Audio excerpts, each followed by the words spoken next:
ನಮಸ್ಕಾರ. ನನ್ನ ಹೆಸರು ಕೃಪಾ ಶ್ಯಾಮ್ ಸುಂದರ್ ಅಂತ.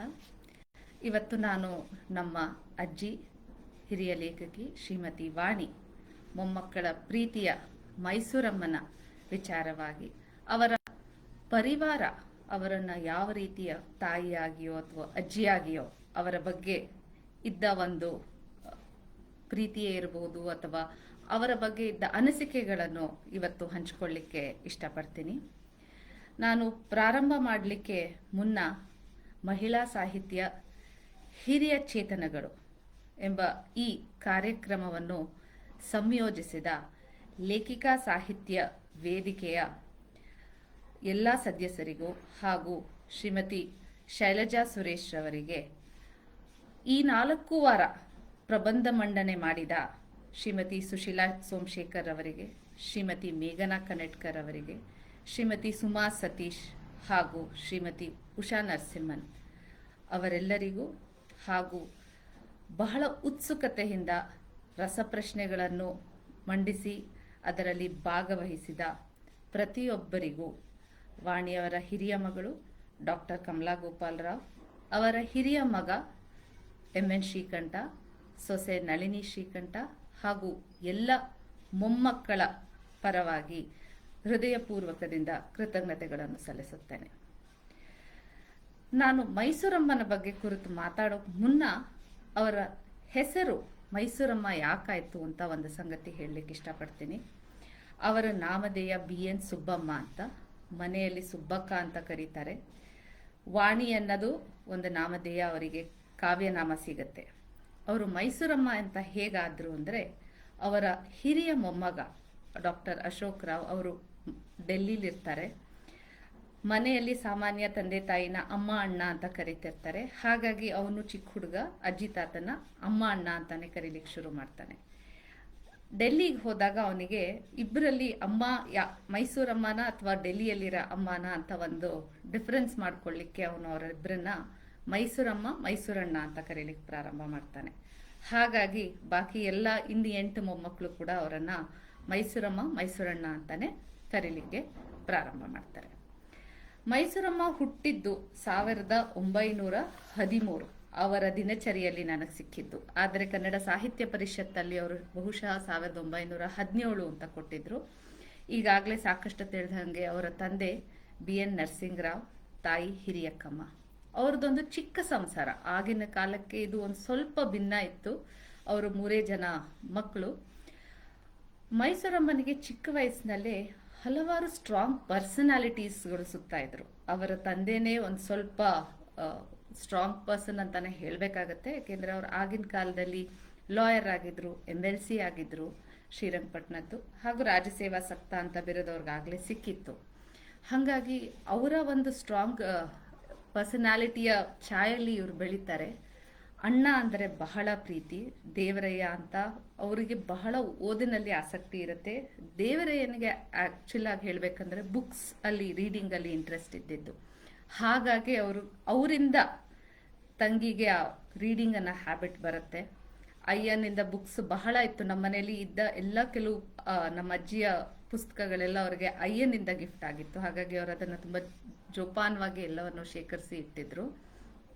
ಒಂದು ಸಂಗತಿ ನನಗೆ ಈ 4 ವಾರಗಳಲ್ಲಿ ತಿಳಿದಿದ್ದೇನೆಂದ್ರೆ, ನಾವು ಈ ಕಾರ್ಯಕ್ರಮ ಇಂದನೋ ಏನೋ ಗೊತ್ತಿಲ್ಲ, ಬಹಳ ವಿಚಾರಗಳು ಎಲ್ಲರೂ ಇದ್ರ ಬಗ್ಗೆನೆ ಮಾತಾಡಿದ್ರು ಮನೇಲಿ. ಹಾಗಾಗಿ ಒಂದು ಸಂಗತಿ ನಮಗೆ ಏನ್ ಸಿಕ್ತಂದ್ರೆ, ಅವರು 3 ಜನ, ಅಕ್ಕ ತಂಗಮ್ಮ, ತ್ರಿವೇಣಿಯವರ ತಾಯಿ, ಅಣ್ಣ ಅಯ್ಯ, ಇವ್ರು 3 ಜನರಲ್ಲಿ ಎಷ್ಟು ಅನ್ಯೋನ್ಯತೆ ಇತ್ತಂದ್ರೆ, ಅವರು ಜಗಳ ಆಡಿದ್ದೆ ಯಾರು ಕೇಳಿರ್ಲಿಲ್ವಂತೆ. ಸ್ವಲ್ಪ ಆಶ್ಚರ್ಯ ಆಗತ್ತೆ. ನಾನು ಹಾಗಾಗಿ ಇನ್ನೊಂದಿಬ್ರನ್ನ ಕೇಳಿದೆ, ನಿಮಗೇನಾದ್ರು ಗೊತ್ತಿತ್ತಾ ಇದು ಅಂತ. ಎಲ್ಲರೂ ಅದೇ ಹೇಳಿದ್ರು. ಖಂಡಿತ ಅವರು 3 ಜನಲ್ಲೂ ಅಷ್ಟು ಅನ್ಯೋನ್ಯತೆ ಇತ್ತು. ಅವರು ಜಾಸ್ತಿ ಏನು ಜಗಳನೇ ಆಡ್ಲಿಲ್ಲ. ಯಾಕೆಂದ್ರೆ ನಮ್ಮ ಅಜ್ಜಿ ಸ್ವಭಾವತಃ ಒಂದು ಸ್ವಲ್ಪ ಸಾಫ್ಟ್ ಅಂತಾನೆ ಹೇಳ್ಬೋದು, ಅಯ್ಯನೂ ಸ್ವಲ್ಪ ಸಾಫ್ಟ್ ಅಂತಾನೆ ಹೇಳ್ಬೋದು. ಹಾಗೆ ತಗೊಂಡಾಗ ತಂಗಮ್ಮ ಒಂಚೂರು ಜೋರಾಗಿದ್ರು, ಅದು ಸ್ವಲ್ಪ ಬ್ಯಾಲೆನ್ಸ್ ಔಟ್ ಆಗ್ತಿತ್ತಂತ ಕಾಣತ್ತೆ. ಸೊ ಹಾಗಾಗಿ 3 ಜನದಲ್ಲೂ ಒಂದು ಅನ್ಯೋನ್ಯತೆ ಬಹಳ ಕೂಡಿತ್ತು. ಹಾಗಾಗಿ ಅವರ ಅಣ್ಣನಿಂದ ಪ್ರಭಾವಗೊಳ್ತಾರೆ, ಸುಮಾರು ಪುಸ್ತಕ ಓದ್ತಾರೆ. ಹಾಗಾಗಿ ಅವರಿಗೆ ಶೇಕ್ಸ್ಪಿಯರ್ದು ಆಗಲಿ ಅಥವಾ ಬಂಕಿಮ್ ಚಂದ್ರ ಚಾಟರ್ಜಿ ಎಲ್ಲ ಬೆಂಗಾಲಿ ನಾವೆಲ್ಸ್ ಟ್ರಾನ್ಸ್ಲೇಷನ್ ಇಂಗ್ಲಿಷಲ್ಲಿ ಇತ್ತು ಅವ್ರ ಹತ್ರ. ಇವೆಲ್ಲ ಓದ್ತಾ ಮುಂದೆ ಬರ್ತಾರೆ. ಓದ್ಲಿಕ್ಕೆ ಅವ್ರಿಗೆ ಬಹಳ ಆಸೆ ಇರುತ್ತೆ. ಆದರೆ ಆಗಿನ ಕಾಲದಲ್ಲಿ SSLC ಮಾಡೋಷ್ಟರಲ್ಲೇ ಅವರು ಸ್ವಲ್ಪ ತೊಂದರೆನೇ ಆಗುತ್ತೆ. ಯಾಕೆಂದ್ರೆ ಅದು ಕೂಡ ಅವಾಗ ಒಂದು ಸ್ವಲ್ಪ ಕಷ್ಟನೇ ಇತ್ತು. ಆದರೂ ಮನೆಯಲ್ಲಿ ಅಯ್ಯನ್ ಪ್ರೋತ್ಸಾಹದಿಂದ ಅಲ್ಲಿವರೆಗೂ ಓದ್ಲಿಕ್ಕೆ ಬಿಡ್ತಾರೆ. ಆದರೆ ಅಲ್ಲಿಂದ ಆಚೆ ಕಷ್ಟ ಆಗುತ್ತೆ. ಯಾಕೆಂದ್ರೆ ಅಷ್ಟೊತ್ತೆ ಅವ್ರಿಗೆ ಮದುವೆ ಆಗಿ ಅವರು ಶ್ರೀರಂಗಪಟ್ಟಣದಿಂದ ಮೈಸೂರಿಗೆ ಬರ್ತಾರೆ. ಇಲ್ಲೊಂದು ಸ್ವಾರಸ್ಯಕರವಾದ ವಿಷಯ ಏನಂದ್ರೆ, ಅವರು ನಮ್ಮ ತಾತನ ಮದುವೆಗೆ ಮುಂಚೆನೆ ಅವ್ರಿಗೆ ಗೊತ್ತಿತ್ತು. ನಮ್ಮ ತಾತ BN ನಂಜುಂಡಯ್ಯ ನರಸಿಂಗರಾವ್ ಹತ್ರ ಜೂನಿಯರ್ ಆಗಿ ಶ್ರೀರಂಗಪಟ್ಟಣದಲ್ಲಿ ಕೆಲಸ ಮಾಡ್ತಿರ್ತಾರೆ. ಅವರಲ್ಲಿ ಕೆಲಸ ಮಾಡ್ತಿದ್ದ ಕಾಲದಲ್ಲಿ ಅವರಿಗೆ ಗಣಿತ ಹೇಳ್ಕೊಡು ಅಂತ ಒಂದಿನ ಅವರು ಕೇಳ್ಕೊತಾರೆ. ಅವರ ಬಾಸ್, ನನ್ನ ಮಗಳು ಯಾಕೋ ಒದ್ದಾಡ್ತಿದ್ದಾಳೆ ಗಣಿತದಲ್ಲಿ, ಒಂಚೂರು ಹೇಳ್ಕೊಡು ಅಂತ. ಆಗ ಮೈಸೂರಮ್ಮ ಚಿಕ್ಕವರು ಅವ್ರ ಅಮ್ಮನ್ ಕೇಳ್ತಾರೆ, ನಾನು ಅವರನ್ನ ಏನಂತ ಸಂಬೋಧಿಸ್ಲಿ ಅಂತ. ಆಗ ಅವ್ರು ಹೇಳ್ತಾರೆ, ನೀನು ಸ್ಕೂಲಲ್ಲಿ ಏನಂತ ಕರೀತೀಯಾ ನಿಮ್ಮ ಇವರನ್ನ ಮೇಸ್ಟರ್ನ ಪಾಠ ಹೇಳ್ಕೊಡೋರನ್ನ? ಮಾಸ್ಟರ್ ಜಿ ಅಂತ ಕರಿತೀನಿ ಅಂತಾರೆ. ಆಗ ಅವ್ರು ಹೇಳ್ತಾರೆ, ಹಾಗಾದ್ರೆ ಇವರು ನಿನಗೆ ಹೇಳ್ಕೊಡ್ತಿದಾರಲ್ವಾ ಪಾಠ, ಇವರನ್ನು ಮಾಸ್ಟರ್ ಜಿ ಅಂತ ಕರಿ ಅಂತ. ಹಾಗಾಗಿ ಅವರು ಮಾಸ್ಟರ್ ಜಿನ ಕರಿಯ ಒಂದು ರೂಢಿ ಆಗತ್ತೆ. ಅವರು ಅವ್ರ ಬಾಸ್ ಮಗಳಿಗೆ ಪಾಠ ಹೇಳ್ಕೊಡ್ತಿದ್ರಿಂದ ಮೇಡಮ್ ಅಂತ ಕರಿತಿರ್ತಾರೆ. ಮದುವೆ ಆದ ನಂತರ ಅವರಿಬ್ರು ಒಟ್ಟಿಗೆ ಇರೋವರೆಗೂ ಅದು ಮಾಸ್ಟರ್ ಜಿ ಮೇಡಮ್ ಆಗಿ ಉಳಿಯುತ್ತೆ. ಇದನ್ನ ಪೂರ್ತಿ ಶುರು ಮಾಡ್ಲಿಕ್ಕೆ ಮುಂಚೆ ನಾನು ಒಂದು ಇದರಲ್ಲಿ ನಮ್ಮ ಅಕ್ಕನಿಗೆ ಥ್ಯಾಂಕ್ ಯು ಹೇಳಬೇಕು ಅಂತ ಇಷ್ಟಪಡ್ತೀನಿ. ಏಕೆಂದ್ರೆ ನಮ್ಮ ಅಜ್ಜಿ ಬರ್ದಿರೋ ಕೃತಿ ಅವರು ಹೋದ ಎಷ್ಟೋ ವರ್ಷಗಳ ನಂತರ ಅದನ್ನ ಜೀವಂತವಾಗಿ ಇಟ್ಟು ವರ್ಷ ತಿಂಗಳು ವಾರ ಅದಕ್ಕೆ ಒಂದು ಪ್ರೋತ್ಸಾಹನೆ ಕೊಟ್ಟು ಅದನ್ನ ತಂದು ಒಂದು ಫೇಸ್ಬುಕ್ ಅನ್ನೋ ಪ್ಲಾಟ್ಫಾರ್ಮ್ಗೆ ದಿನನಿತ್ಯ ಆ ಅಜ್ಜಿಯ ಒಂದು ನೆನಪುಗಳನ್ನ ಹಸಿರಾಗುಡಿಸ್ಲಿಕ್ಕೆ ತುಂಬಾ ಪ್ರಯತ್ನ ಪಡ್ತಾಳೆ. ನಿಜ ಹೇಳ್ಬೇಕಂದ್ರೆ ಇಷ್ಟನ್ನು ನನ್ನ ಕೈಲು ಹಿಡಿದು ನನ್ನನ್ನ ನಾನು ಆಗತ್ತೋ ಇಲ್ವೋ ಅಂತ ಯೋಚಿಸ್ತಿರ್ಬೇಕಾರೆ, ಇಲ್ಲ ಆಗತ್ತೆ, ನೀ ಮಾಡು, ನಿಂಗೆ ಗೊತ್ತಿದೆ, ನಾನು ಮಾಡ್ಕೊಡ್ತೀನಿ, ನಾ ಬರ್ಕೊಡ್ತೀನಿ ಅಂತ ಹೇಳಿ, ನಿಜ ಹೇಳ್ಬೇಕಂದ್ರೆ ಇದು ಪೂರ್ತಿ ಇದಕ್ಕೆ ಅವಳಿಗೆ ನಾನು ಥ್ಯಾಂಕ್ ಯು ಹೇಳಬೇಕು ಅಂತ ಇಷ್ಟಪಡ್ತೀನಿ. ಯಾಕೆಂದ್ರೆ ಈ 4 ವಾರ ಬಹುಶಃ ನಾನು ಅವ್ರದ್ದು ಕತೆ ಎಲ್ಲ ಓದಿದ್ದೆ, ಸುಮಾರು ಸತಿ ಓದಿದ್ದೆ, ವ್ಯಕ್ತಿ ಪರಿಚಯ ಇದ್ದೇ ಇರತ್ತೆ ನಮ್ಮ ಅಜ್ಜಿಯಿಂದ ಮೇಲೆ. ಆದ್ರೆ ಈ ಮಟ್ಟದವರೆಗೆ ನಾನು ಹೋಗಿ ಅವರನ್ನ ಅರ್ಥ ಮಾಡ್ಕೋತೀನಿ ಅಂದ ಹೆಣ್ಣಾಗಿ ಅನ್ನೋದು ನಾನು ಯಾವತ್ತೂ ಯೋಚಿಸಿರ್ಲಿಲ್ಲ. ಹಾಗಾಗಿ ದೀಪನಿಗೂ ಬಹಳ ಧನ್ಯವಾದಗಳನ್ನು ಸಲ್ಲಿಸ್ತೀನಿ. ಯಾಕೆಂದ್ರೆ ಇದು ಒಂದು ಅವಳು ಧ್ಯೇಯ ಇಟ್ಟುಕೊಂಡು ಮುಂದೆ ನುಗ್ತಿದ್ದಾಳೆ. ನಂಗೆ ಇದೆಲ್ಲ ಯೋಚಿಸಿ ಬರೀತಿರ್ಬೇಕಾದ್ರೆ ಒಂದು ಜ್ಞಾಪಕಕ್ಕೆ ಬಂತು, ಅವರು ಯಾವಾಗ್ಲೂ ಸನ್ಮಾನ ಅಂದ್ರೆ ಒಂಚೂರು ನಮ್ಮ ಅಜ್ಜಿ ಹಿಂಜರಿಯೋರು. ಯಾಕೆಂದ್ರೆ ಅವ್ರ ಸಂಕೋಚಿತ ಸ್ವಭಾವ, ಅವ್ರಿಗೆ ಒಂದ್ ಸ್ವಲ್ಪ ಸಂಕೋಚ ಆಗೋದು ಯಾವುದೇ ಸನ್ಮಾನಕ್ಕೆ ಕರೆದ್ರು. ನಾವು ಮಕ್ಕಳು ತುಂಬಾ ಸಂತೋಷವಾಗಿ ಅವ್ರ ಜೊತೆ ಸನ್ಮಾನಕ್ಕೆ ಹೋಗ್ತಿದ್ವಿ. ನನಗೆ ಸನ್ಮಾನಕ್ಕಿಂತ ಅಲ್ಲಿ ಕೊಟ್ಟ ನಂತರ ಹಣ್ಣು ಮತ್ತೆ ದ್ರಾಕ್ಷಿ ಅದ್ರ ಮೇಲೆ ನನ್ನ ಗಮನ ಇರ್ತಾ ಇತ್ತು. ನನಗೆ ಒಂದು ಸನ್ಮಾನ ಒಂದ್ ಸ್ವಲ್ಪ ಚೆನ್ನಾಗಿ ಜ್ಞಾಪಕ ಇದೆ. ಅವರು ಮುಗಿಸ್ಕೊಂಡು ಬಂದ್ವಿ. ಅವ್ರದ್ದೊಂದು ಬೆತ್ತದ ಚೇರ್ ಇರ್ತಿತ್ತು, ಅದು ಬಾಗಿಲಿಗೆ ಮುಂದೆನೆ ಇರ್ತಿತ್ತು. ಅವ್ರು ಸಾಮಾನ್ಯ ಅದ್ರ ಮೇಲೆ ಕೂತ್ಕೋತಿದ್ರು. ಯಾಕೆಂದ್ರೆ ಯಾರು ಬಂದ್ರೆ ಬಗ್ಗ ನೋಡ್ಬೋದಿತ್ತು ಯಾರು ಬಂದ್ರು ಅಂತ. ಅವರಲ್ಲಿ ನಮ್ಮಿಬ್ಬರನ್ನು ಕೂಡಿಸಿ ಅವಳಿಗೆ ಶಾಲು ಮತ್ತೆ ಹಾರ ಹಾಕಿದ್ರು. ಅವ್ರಿಗೆ ಗೊತ್ತಿತ್ತು ನನ್ನ ಕಣ್ಣು ಹೇಗಿದ್ರು ಹಣ್ಣಿನ ಮೇಲಿತ್ತು ಅಂತ. ಸೊ ನನಗೆ ಹಣ್ಣಿನ ಕೊಟ್ಟು ತುಂಬಾ ಹೃದಯದಿಂದ ಆಶೀರ್ವಾದ ಮಾಡಿದ್ರು. ಅದು ಒಂದು ಪ್ರವೃತ್ತಿ ಅವರಲ್ಲಿ ಯಾವಾಗ್ಲೂ ಇತ್ತು. ಏನೇ ಆದ್ರೂ ದೇವ್ರು ಚೆನ್ನಾಗಿಟ್ಟಿರ್ಲಪ್ಪ, ದೇವ್ರು ಒಳ್ಳೇದ್ ಮಾಡ್ಲಿ, ಮಕ್ಕಳು ಸಂತೋಷವಾಗಿರ್ಲಿ ಅನ್ನೋದು ಸದಾಕಾಲ ಹೇಳ್ತಿದ್ರು. ನಾನು ಇವತ್ತಿಗೆ ಅವಳು ದೀಪ ಮಾಡ್ತಿರೋ ಕೆಲಸಗಳನ್ನು ನೋಡಿದಾಗ ಎಷ್ಟೋ ಸತಿ ಅನ್ಕೋತೀನಿ, ಬಹುಶಃ ಮೈಸೂರಮ್ಮನ ಆಶೀರ್ವಾದ ಇಲ್ಲಿಗೆ ತಂದು ನಿಲ್ಲಿಸ್ತಾ ಅಥವಾ ಇಲ್ಲಿಂದ ಮುಂದುವರಿತಿದ್ಯಾ ಅದು ಅಂತ. ವಾಣಿಯವರ ಬಗ್ಗೆ ಶುರು ಮಾಡಿದಾಗ ನಾ ಹೇಳಿದೆ, ಮೊನ್ನೆ ವಚನಗಳು ತಾರಮ್ಮಯ್ಯ, ನಾನು ಯಾವುದೋ ಒಂದು ರೀತಿಯಲ್ಲಿ ವಚನ ನಾನು ಓದೇ ಇರಲಿಲ್ಲ. ಹೇಳ್ಬೇಕಂತ ಹೋದ್ರೆ ನಾನು ಅದ ಬುಕ್ಕು ಅದು ಒಂದೇ ಕಾಪಿ ನನ್ನ ಹತ್ರ ಇದ್ದಿದ್ದು. ಅವರು ಪಾಪ ನಮ್ಮ ತಂದೆಗೆ ಆಶೀರ್ವಾದ ಮಾಡಿ ಕೊಟ್ಟಿದ್ರು. ನಾನು ಅದನ್ನ ಓದಿರ್ಲಿಲ್ಲ, ಯಾಕೆ ಅಂತ ಗೊತ್ತಿಲ್ಲ. ಆ ಮೊನ್ನೆ ಅದು ವಚನದ ಬಗ್ಗೆ ಕೇಳಿದಾಗ ತಾರಮ್ಮಯ್ಯ ಅವ್ರ ಕೊನೆ ದಿನಗಳು ಅಂತ ಗೊತ್ತಾದಾಗ ವಾಪಸ್ ಹೋಗೋದನ್ನ ಒಂದೊಂದು ಸ್ವಲ್ಪ ನೋಡಿದೆ. ಯಾತಕ್ಕೆ ಎಷ್ಟು ದುಃಖ, ಇಷ್ಟು ವರ್ಷ ಹೇಗೆ ಇಟ್ಕೊಂಡು ಈಚೆ ತಂತು ಈಗ ಅಂತ ಅದನ್ನ ನೋಡ್ದು ಹೋದಾಗ ಅವರ ಜೀವನ 1920ರಿಂದ 50ರವರೆಗೆ ಹೇಗಿತ್ತು ಅನ್ನೋದೊಂದು ಸ್ವಲ್ಪ ಅರಿವು ಮೂಡತ್ತೆ. 1920ರಲ್ಲಿ ಅವ್ರದ್ದು ಮದುವೆ ಆಗತ್ತೆ. ಮದುವೆ ಆದ ತದನಂತರ ಅವರು ಶ್ರೀರಂಗಪಟ್ಟಣದಲ್ಲೇ ಕೆಲವು ದಿನ ಉಳ್ಕೋತಾರೆ. ಯಾಕೆಂದ್ರೆ ಅಷ್ಟೊತ್ತಿಗಾಗ್ಲೇ ನಮ್ಮ ತಾತ ಅಲ್ಲಿ ಪ್ರಾಕ್ಟೀಸ್ ಮಾಡ್ತಿರ್ತಾರೆ. ಅವರಿಗೆ ಒಂದು ಇದೇನಾಗತ್ತೆ ಅಂದ್ರೆ, ಅವರು ಹುಟ್ಟಿ ಬೆಳೆದ ವಾತಾವರಣಕ್ಕೂ ಅವರು ಹೋಗಿ ಸೇರಿದ ವಾತಾವರಣಕ್ಕೂ ಅಜಗಜಾಂತರ ವ್ಯತ್ಯಾಸ ಇತ್ತು. ಎಲ್ಲಿ ಅವರು ಒಂದು ಬೇರೆ ರೀತಿಯಲ್ಲಿ ಬೆಳೆದಿದ್ರು, 3 ಜನ ಮಕ್ಕಳು, ಚಿಕ್ಕ ಸಂಸಾರ, ಊರು ಚಿಕ್ಕದು, ಅವರಿಗೆ ಶ್ರೀರಂಗಪಟ್ಟಣದ ಮೇಲೆ ಎಲ್ಲೆಲ್ಲದ ಒಲವು. ಅವ್ರು ಯಾವ ಬುಕ್ಕಲ್ಲಿ ನೋಡಿದ್ರು ನೀವು ಒಂದು ಸ್ವಲ್ಪ ಕಾವೇರಿ ಪಟ್ಟಣದ ಇನ್ಫ್ಲೂಯೆನ್ಸ್ ಬಂದೇ ಬರುತ್ತೆ. ಅವರ ಕಾವೇರಿಯ ಮಡಿಲಲ್ಲಂತೂ ಸಂಪೂರ್ಣವಾಗಿ ಅವರ ಶ್ರೀರಂಗಪಟ್ಟಣನ ತಂದು ಎದುರುಗಡೆ ಇಟ್ಬಿಟ್ಟಿದ್ದಾರೆ. ಹಾಗಾಗಿ ಅವ್ರ ಜೀವನ ಒಂದು ಬೇರೆ ರೀತಿಯಲ್ಲೇ ಸಾಕ್ತಿತ್ತು. ಅವರು ಬಂದು ಸೇರಿದ ಕುಟುಂಬ ತುಂಬ ದೊಡ್ಡ ಕುಟುಂಬ. ಮನೆಯಲ್ಲಿ 40-50 ಜನ ಇದ್ರು. ಅದು 3 ಮನೆ ಒಟ್ಟಿಗೆ ಇತ್ತು. ಅಂಗಳದಿಂದ ಒಂದು ಮನೆಗೆ ಒಂದು ಬಾಗಿಲು. ಇಷ್ಟ್ರ ಜೊತೆಗೆ ಮನೆಗೆ ಬಂದು ಹೋಗೋರು ಜಾಸ್ತಿ ಇದ್ರು. ವಾರ ಅನ್ನಕ್ಕೆ ಅಂತ ಬರೋರಿದ್ರು. ಹೀಗಾಗಿ ಮನೆಗೆ ಬಂದ ಸೊಸೆಯ ಮೇಲೆ ಸಾಮಾನ್ಯ ರೆಸ್ಪಾನ್ಸಿಬಿಲಿಟೀಸ್ ಜಾಸ್ತಿ ಬೀಳುತ್ತೆ. ಹಾಗಾಗಿ ಅಷ್ಟು ಚಿಕ್ಕ ವಯಸ್ಸಿನಲ್ಲೇ ಅವ್ರಿಗೇನಂತ ವಯಸ್ಸಾಗಿರ್ಲಿಲ್ಲ. ಆ ಥರ ವಯಸ್ಸಿನಲ್ಲಿ ಬಂದು ಸೇರಿದಾಗ ಆ ಮನೆಯಲ್ಲಿ ಹಿರಿಯ ಮಗ ಹಿರಿಯ ಸೊಸೆ ಅಷ್ಟೊತ್ತಿಗಾಗಲೇ ವಿಧಿವಶವಾಗ್ಬಿಟ್ಟಿರ್ತಾರೆ. ಹಾಗಾಗಿ ಅವರ ಮಕ್ಕಳ ಒಂದು ಜವಾಬ್ದಾರಿ, ಮನೆಯ ಜವಾಬ್ದಾರಿ ಎಲ್ಲ ಇವ್ರುಗಳ ಮೇಲೆ ಬೀಳುತ್ತೆ. ಅದು ಸುಲಭವಾಗಿ ಇರ್ಲಿಕ್ಕಿಲ್ಲ ಅಂತ ನಂಗೆ ಅನ್ಸುತ್ತೆ. ಯಾಕೆಂದರೆ ಅವ್ರದ್ದು ಹಲವಾರು ಈ 2 ಕೃತಿಗಳಲ್ಲಿ ತುಂಬ ಇದು ಜಾಸ್ತಿ ಅವರು ಅದನ್ನು ತರ್ತಾರೆ. ಒಂದು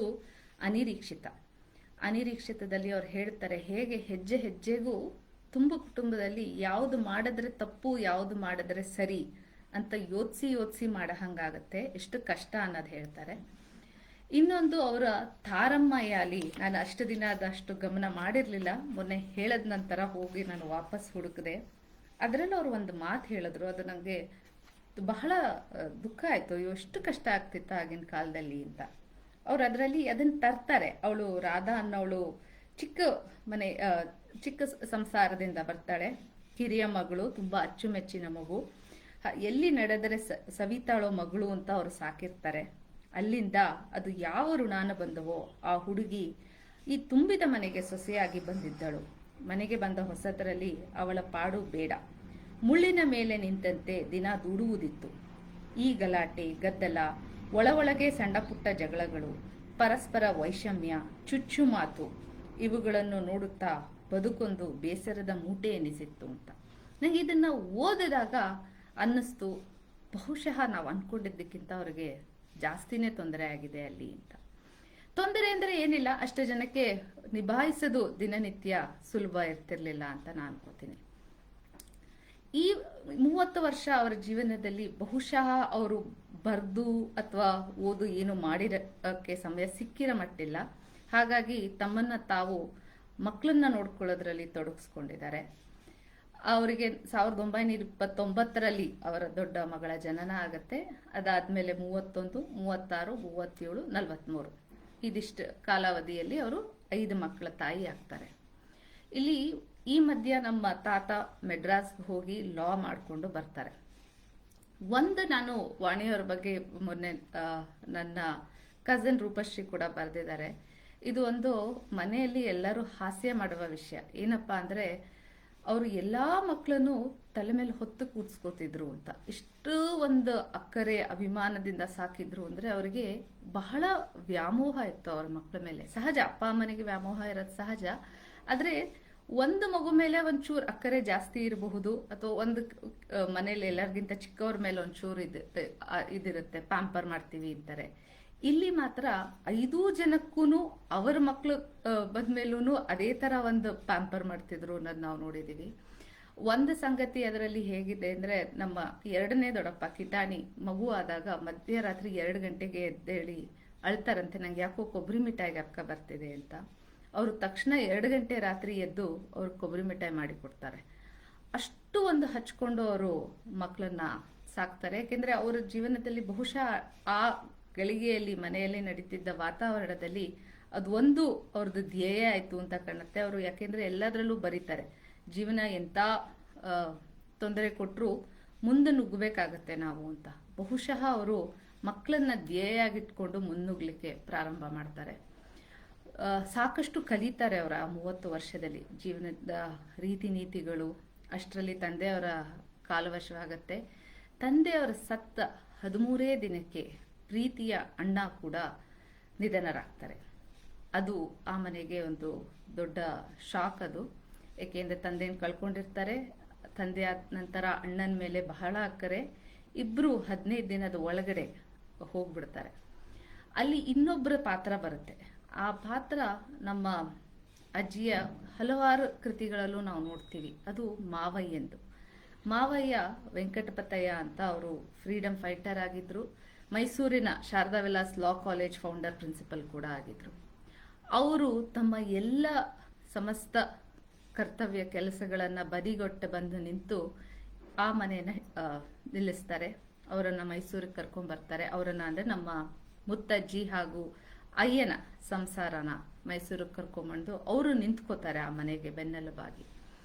ಅಯ್ಯನ ಇನ್ಫ್ಲೂಯೆನ್ಸು ಸುಮಾರಿತ್ತು ಮೈಸೂರು ಮನೆಗೆ. ಯಾಕೆಂದರೆ ಅವರ ಶಿಶಿರಗಾನ ಪೂರ್ತಿ ನಾವೆಲ್, ಅದು ಅಯ್ಯಂದ ಸ್ಟೋರಿ. ಹಾಗೆಯೇ ಅಲೆನೆಲೆಯಲ್ಲಿ ಅಯ್ಯನ ಕೊನೆ ದಿನಗಳನ್ನು ಅವರು ಚಿತ್ರಿಸಿದ್ದಾರೆ. ಇದಲ್ಲದೆ ಹಲವಾರು ಕಥೆಗಳಲ್ಲಿ ಯಾವಾಗಲೂ ಒಂದು ಸಮ್ಯಾರಿಟನ್ ಅಥವಾ ನಾವೇನು ಹೇಳ್ತೀವಿ ಬಂಧು, ಆಪತ್ತು ಕಾಲದಲ್ಲಿ ಒಂದು ಬಂಧು ಥರ ಬಂದು ನಿಂತ್ಕೋತಾರೆ. ಎಷ್ಟೋ ಅವ್ರದ್ದು ಕಥೆಗಳಲ್ಲಿ ಈ ಮಾವಯ್ಯ ಕ್ಯಾರೆಕ್ಟರ್ ಬರುತ್ತೆ. ಮನೆಯವರು ಕಷ್ಟದಲ್ಲಿರ್ತಾರೆ, ಮಾವಯ್ಯ ಬಂದು ನಿಂತ್ಕೋತಾರೆ, ದಾರಿ ಮಾಡ್ತಾರೆ ಅಂತ.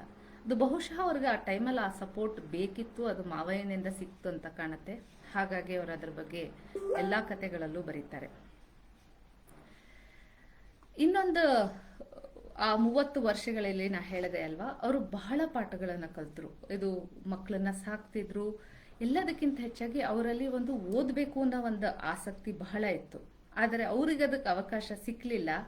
ಅವರು ಮಕ್ಕಳಿಗೆ ಪ್ರೋತ್ಸಾಹ ಪಡ್ಕೊಡ್ತಾರೆ. ಇದನ್ನು ಓದ್ತಿರ್ಬೇಕಾದ್ರೆ ನಮ್ಮ ಅಜ್ಜಿಗೆ ಇನ್ನೊಂದು ಹವ್ಯಾಸ ಆಯಿತು, ದಿನಚರಿ ಬರೀತಿದ್ರು ಅವರು. ನಾನು ಅವ್ರದ್ದು ಸಾಮಾನ್ಯ ಅವ್ರದ್ದು ನಾವು ಮೈಸೂರಿಂದ ಬರ್ಬೇಕಾದ್ರೆ ಸುಮಾರು ನಾನು ಇಟ್ಕೊಳ್ಳಿಲ್ಲ. ಯಾಕೆಂದರೆ ಅದು ಯಾರ್ದು ಬರ್ದಿರೋದು ಅದನ್ನು ನಾವು ಇಟ್ಕೋಬಾರ್ದು ಅಂತ ಇದು ಮಾಡಿಬಿಟ್ಟೆ. ಆದರೆ ಒಂದನ್ನು ಮಾತ್ರ ನಾನು ಇವತ್ತಿಗೂ ಕಾಪಾಡಿದ್ದೀನಿ. ಯಾಕೆಂದರೆ ಅದರಲ್ಲಿ ಅವರು ಬುಕ್ ಬರೆದಿದ್ದು ಯಾವತ್ತು ಶುರು ಮಾಡಿದೆ, ಮುಗಿಸ್ದೆ, ಎಷ್ಟು ಬಂತು, ಇವೆಲ್ಲ ಬರೆದಿದ್ದಾರೆ. ಹಾಗಾಗಿ ಅದೊಂದನ್ನು ನಾನು ಜೋಪಾನ ಮಾಡಿದ್ದೀನಿ. ಅದರಲ್ಲಿ ಅವರು ಇನ್ನೂ ಒಂದು ಮಾಡಿದ್ದಾರೆ. ಆ ಬುಕ್ ಅವರಿಗೆ ಮಾಸ್ಟರ್ಜಿ ಗಿಫ್ಟ್ ಮಾಡಿದ್ದಾರೆ. ಅದನ್ನು ಅವರು 5 ಭಾಗ ಡಿವೈಡ್ ಮಾಡಿದ್ದಾರೆ. ಡಿವೈಡ್ ಮಾಡಿ ಒಂದೊಂದು ಫಸ್ಟ್ ಪೇಜಲ್ಲಿ 5 ಮಕ್ಕಳದ್ದು ಅವರು ಸ್ಕೂಲ್ಗೆ ಯಾವಾಗ ಹೋದ್ರು, 10th ಯಾವಾಗಾಯಿತು, ಆಗ ಮೋಸ್ಟ್ಲಿ ಇನ್ನೊಂದು LS ಅಂತ ಏನೋ ಇತ್ತಂತ ಕಾಣುತ್ತೆ, LS ಪರೀಕ್ಷೆ ಯಾವಾಗಾಯಿತು, ಹಾಗೆ ಒಂದೊಂದನ್ನು ಬರೆದು ಪ್ರತಿಯೊಂದು ಮಗುವಿನ ಆ ಒಂದು ಹಂತಗಳನ್ನು ಎಷ್ಟು ಸಂತೋಷ ಪಟ್ಟಿದ್ದಾರೆ ಅಂದರೆ ನನಗೆ ಆಶ್ಚರ್ಯ ಆಗುತ್ತೆ, ಹೀಗೂ ಉಂಟೆ ಅಂತ. ಎಲ್ಲದಕ್ಕಿಂತ ಹೆಚ್ಚಾಗೋದು ಮಕ್ಕಳಿಗೆ ಸೀಮಿತ ಇರಲಿಲ್ಲ. ನಂಗೆ ಇನ್ನೂ ಜ್ಞಾಪಕ ಇದೆ, ನಾನು ಮೈಸೂರು ಮನೆ ವೆಕೇಟ್ ಮಾಡ್ಬೇಕಾದ್ರೆ ನಂದು, ನಮ್ಮ ಅಕ್ಕಂದು, ನನ್ನ ಕಸಿನ್ ಅಶೋಕ್ 1959-60 ಇದ್ದಿದ್ದು, 62-63 ಅವಾಗ ಒಂದು ಸ್ಕೂಲಲ್ಲಿ ಬರಿತಿದ್ದಿದ್ದು ಬುಕ್ಕು, ನಮ್ದು ಫಸ್ಟ್ ಬುಕ್ಕು. ಎಲ್ಲನೂ ಅವರು ಅದನ್ನು ಜೋಪಾನವಾಗಿ ಕಾಪಾಡ್ಕೊಂಡು ಇಟ್ಕೊಂಡಿದ್ರು. ಯಾಕೆಂದರೆ ಮಕ್ಕಳು ಬರೀತಿದ್ದಾರೆ ಅಂತ. ಹಾಗೆಯೇ ಇಲ್ಲೂ ಅಷ್ಟೇ 5 ಮಕ್ಕಳದೂ 5 ಪುಟದಲ್ಲಿ ಅವ್ರದ್ದು ಒಂದೊಂದು ಹಂತನೂ ಅವರು ಸಂತೋಷ ಪಟ್ಟಿದ್ದಾರೆ. 1951 ಅವರ 2ನೇ ಮಗಳು MA ಫಸ್ಟ್ ರ್ಯಾಂಕ್ ಬರುತ್ತೆ. ಅವಾಗ ಅವರು ಅಲ್ಲಿ ಬರೆದಿದ್ದಾರೆ, ನನಗೆ ಮಾಡ್ಲಿಕ್ಕೆ ಆಗಲಿಲ್ಲ, ಆದರೆ ಇವತ್ತು ನನಗೆ ನನ್ನ ಮಗುವಿನಿಂದ ಆದ ಖುಷಿ ಅಷ್ಟಿಷ್ಟಲ್ಲ. ಕೊನೆಗೂ ಒಂದು ಹಂತ ನಾನು ಇದನ್ನು ನೋಡಿದೆ. ಅವರು ಹೋಗಿ ಗೌನ್, ಆವಾಗ ಯೂನಿವರ್ಸಿಟಿಲಿ ಮಹಾರಾಜರು ಬಂದು ಇದು ಕೊಡ್ತಿರ್ತಾರೆ. ಅದು ಅವ್ರು ಕೊಟ್ಟಾಗ ಅವ್ರು ಹೇಳ್ತಾರೆ, ನಂಗೆ ಇವತ್ತು ಆದಷ್ಟು ಸಂತೋಷ, ಬಹುಶಃ ಇನ್ನೊಂದು ಸತಿ ಆಗುತ್ತೋ ಇಲ್ವೋ ಗೊತ್ತಿಲ್ಲ, ಅಷ್ಟು ಸಂತೋಷ ಆಯಿತು, ಇವತ್ತು ನನ್ನ ಮಗಳು ಅದನ್ನು ಸಾಧಿಸಿದ್ಲು ಅಂತ. 1951 ಮಕ್ಕಳಿಗೆ ಅಷ್ಟು ಬೆಂಬಲ ನೀಡಿ ಅವರ ಸಮ ನಿಂತು ಮಾಡೋದು ಬಹಳ ಕಷ್ಟ ಇತ್ತು. ಯಾಕೆಂದರೆ ಅವ್ರಿಗೆ ಅವಾಗ ಅಷ್ಟೊತ್ತಿಗಾಗಲೇ ರೆಸ್ಪಾನ್ಸಿಬಿಲಿಟಿ ಕೂಡ ಇತ್ತು ಮನೆಯದು. ಹಾಗಾಗಿ ನೋಡ್ತಾ ಹೋದರೆ ಬಹುಶಃ ಆದ ನಂತರ ಅವರು ಬರೀಲಿಕ್ಕೆ ಕೂತ್ಕೊಂಡಿದ್ದಾರೆ ಅಂತ ನಂಗನ್ಸುತ್ತೆ. 50s onwards it is a slightly different ಮೈಸೂರಮ್ಮ ಅಂತಾನೆ ನಾ ಹೇಳ್ಬೋದು. ಯಾಕೆಂದರೆ ಹಲವಾರು ಎಂಟ್ರೀಸ್ ಒಂಥರ ಫುಲ್ ಆಪ್ಟಮಿಸ್ಟಿಕ್ ಆಗಿ ಒಂದು ಜೀವನದ ಒಂದು ಕರ್ತವ್ಯಗಳೆಲ್ಲ ಒಂದು ಹಂತಕ್ಕೆ ತಂದು ಇನ್ನು ಮುಂದೆ ಹೊರಟಿದ್ದೀನಿ ಅನ್ನೋ ಹಾಗೆ ಬರ್ತಾ ಹೋಗುತ್ತೆ ಅವ್ರದ್ದು. ಅವರ 1950s ಹೇಳಬೇಕಂತ ಹೋದರೆ ಅವರು ಬರೀಲಿಕ್ಕೆ ಶುರು ಮಾಡ್ತಾರೆ. ಬಹಳ ಪ್ರೋತ್ಸಾಹ ಅವ್ರಿಗೆ ಅವರ ಪತಿ ಮಾಸ್ಟರ್ಜಿಯಿಂದ ಸಿಗುತ್ತೆ. ಏಕೆಂದರೆ ನಮ್ಮ ಅಜ್ಜಿ ಒಂದು ಸತಿ ಕೂತ್ರೆ ಬರೀಲಿಕ್ಕೆ ಅದು ಬರೆದು ಮುಗಿಸಿ ಅದು ಸ್ಟ್ರೈಟ್ ಪ್ರಿಂಟಿಗೆ ಹೊಟ್ಟೋಗ್ತಿತ್ತು. ಆ ಪ್ರಿಂಟಿಂದ ಹಿಡಿದು ಆ ಕಾಪಿ ಪ್ರತಿಯೊಂದು ಜವಾಬ್ದಾರಿಯೂ ಮೈಸೂರಣ್ಣ ಮಾಡ್ತಾ ಇದ್ರು. ಒಂದು ಪೋಸ್ಟ್ ಹಾಕೋದು ಅಥವಾ ಒಂದು ಕಥೆನ ಒಂದು ಮ್ಯಾಗ್ಝಿನ್ಗೆ ಕಳ್ಸೋದೇ ಆಗಿರ್ಬೋದು, ಇವಿಷ್ಟು ಜವಾಬ್ದಾರಿನೂ ಮೈಸೂರಣ್ಣ ಮಾಡೋರು. ಅವರಿಬ್ಬರಲ್ಲಿ ಎಷ್ಟು ಅನ್ಯೋನ್ಯತೆ ಇತ್ತು ಅಂದರೆ ಮೈಸೂರಣ್ಣನ ಒಂದು ಅಚ್ಚುಕಟ್ಟಿನ ಶಿಸ್ತಿನ ಜೀವನಕ್ಕೆ ಪರಿಯಾಗಿ ನಮ್ಮ ಅಜ್ಜಿ ಅವ್ರಿಗೆ 2 ಹೊತ್ತು ಅಚ್ಚುಕಟ್ಟು ಊಟ. ನಮ್ಮ ಅಜ್ಜಿ ಊಟ ತಿಂಡಿಯಲ್ಲಿ ಬಹಳ ಅಚ್ಚುಕಟ್ಟು. ಅವರ ಇವತ್ತಿಗೂ ನಾವು ಎಲ್ಲ ಮೊಮ್ಮಕ್ಕಳು ಅವ್ರು ಮಾಡ್ತಿದ್ದಿದ್ದು ಗೋಧಿ ಬಿಸ್ಕೆಟ್ನ ತುಂಬಾ ಜ್ಞಾಪಿಸ್ಕೋತೀವಿ. ಅವ್ರು 2 ವಿಧವಾದ ಬಿಸ್ಕೆಟ್ ಮಾಡೋರು ಗೋಧಿಲಿ, ಒಂದು ಸಿಹಿ ಒಂದು ಖಾರ. ಸಂಜೆ ಬಂದರೆ ಗೋಧಿ ಮತ್ತೆ ರಾಗಿ ಬಿಸ್ಕೆಟ್ 2 ಒಳ್ಳೇದು ಅಂದ್ಬಿಟ್ಟು ಅದನ್ನ ಮಾಡೋರು. ಒಂದು ಚಿರೋಟಿ ಮಾಡಬೇಕಾದ್ರೂ ಅಷ್ಟೇ, ಅವ್ರು ಒಂದು ಹುಟ್ಟದಬ್ಬಕ್ಕೂ ನಮ್ಮ ತಾತಂದಕ್ಕೆ ಅವರು ಚಿರೋಟಿ ಮಿಸ್ ಮಾಡಲಿಲ್ಲ. ನಾವು ಚಿಕ್ಕವರಾದಾಗ್ಲೂ ಅಷ್ಟೇ, ಒಂದು ಬಾದಾಮ್ ಹಲ್ವಾ ಮಾಡಬೇಕು ಅಂದ್ರೆ ಅವ್ರು ಆಗ ಹೋಗಿ ಬೆಣ್ಣೆ ತಂದು ಬೆಣ್ಣೆ ಕಾಯಿಸಿ ತುಪ್ಪದಲ್ಲೇ ಅವರು ಆ ಸ್ವೀಟ್ ಮಾಡ್ತಾ ಇದ್ರು. ಹಾಗಾಗಿ ಅವರು ಮಾಡೋ ಎಲ್ಲ ಒಂದು ಕೆಲಸದಲ್ಲೂ ಅದೊಂದು ಅಚ್ಚುಕಟ್ಟಿತ್ತು, ಒಂದು ಶಿಸ್ತಿತ್ತು. ಅದು ಒಂಥರ ಆ ಒಂದು ಕಾಫಿ ಮಾಡೋ ವಿಧಾನನೇ ಆಗಿರ್ಬೋದು ಅಥವಾ ಒಂದು ಬೆಣ್ಣೆದೇ ಇದಾಗಿರ್ಬೋದು. ನಾನು ನಮ್ಮ ಅಕ್ಕ ಹೇಳ್ದಂಗೆ ಆಗ್ಲೇನೆ ಈ 4 ವಾರ ಬಹಳ ಜ್ಞಾಪಿಸ್ಕೊಂಡ್ವಿ ಕೆಲವೆಲ್ಲ. ಅವ್ರು ಕಾಫಿನೂ ಅಷ್ಟೇ, ನಮ್ಮ ಮನೇಲಿ ಕಾಫಿ ಬೀಜ ಹುರಿದು ಕೈಲಾಗ್ತಿರ್ಲಿಲ್ಲ ವಯಸ್ಸಾದಾಗ, ಒಂದು ಸ್ಟೂಲ್ ಮೇಲೆ ಕೂತ್ಕೊಂಡು ಆ ಮೆಷಿನ್ ಯೂಸ್ ಮಾಡಿ ಕಾಫಿ ಪುಡಿ ಮಾಡೋರು.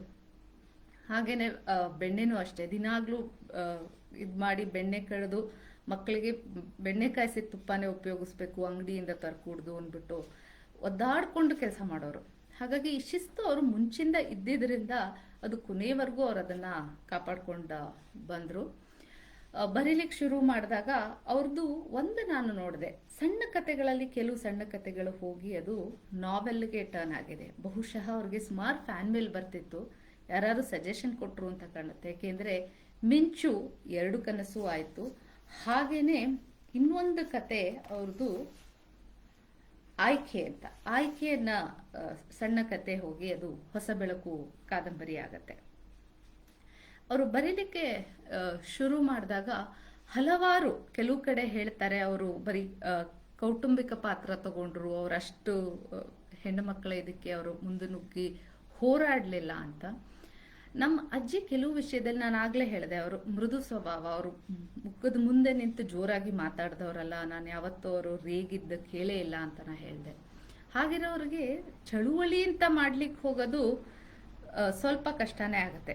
ಹಾಗಾಗಿ ಆದರೆ ಅವರು ಮನೆಯಲ್ಲೇನೆ ಮಾಡೋ ಕೆಲಸನ ಅವರು ಮಾಡಿ ತೋರಿಸ್ತಿದ್ರು. ಕೆಲವು ಸತಿ ಏನೋ ವಾಕ್ ದ ಟಾಕ್ ಅಂತ ಹೇಳ್ತೀವಿ. ನಮ್ಮ ಅಜ್ಜಿ ಹಲವಾರು ಸಂಗತಿಗಳನ್ನ ಹೇಳ್ತಾ ಹೋದ್ರೆ ಬಹುಶಃ ಅವರು ಪ್ರತಿಯೊಂದನ್ನು ಮಾಡಿ ತೋರಿಸಿದ್ರು, ಆಡಿ ತೋರಿಸ್ಲಿಲ್ಲ.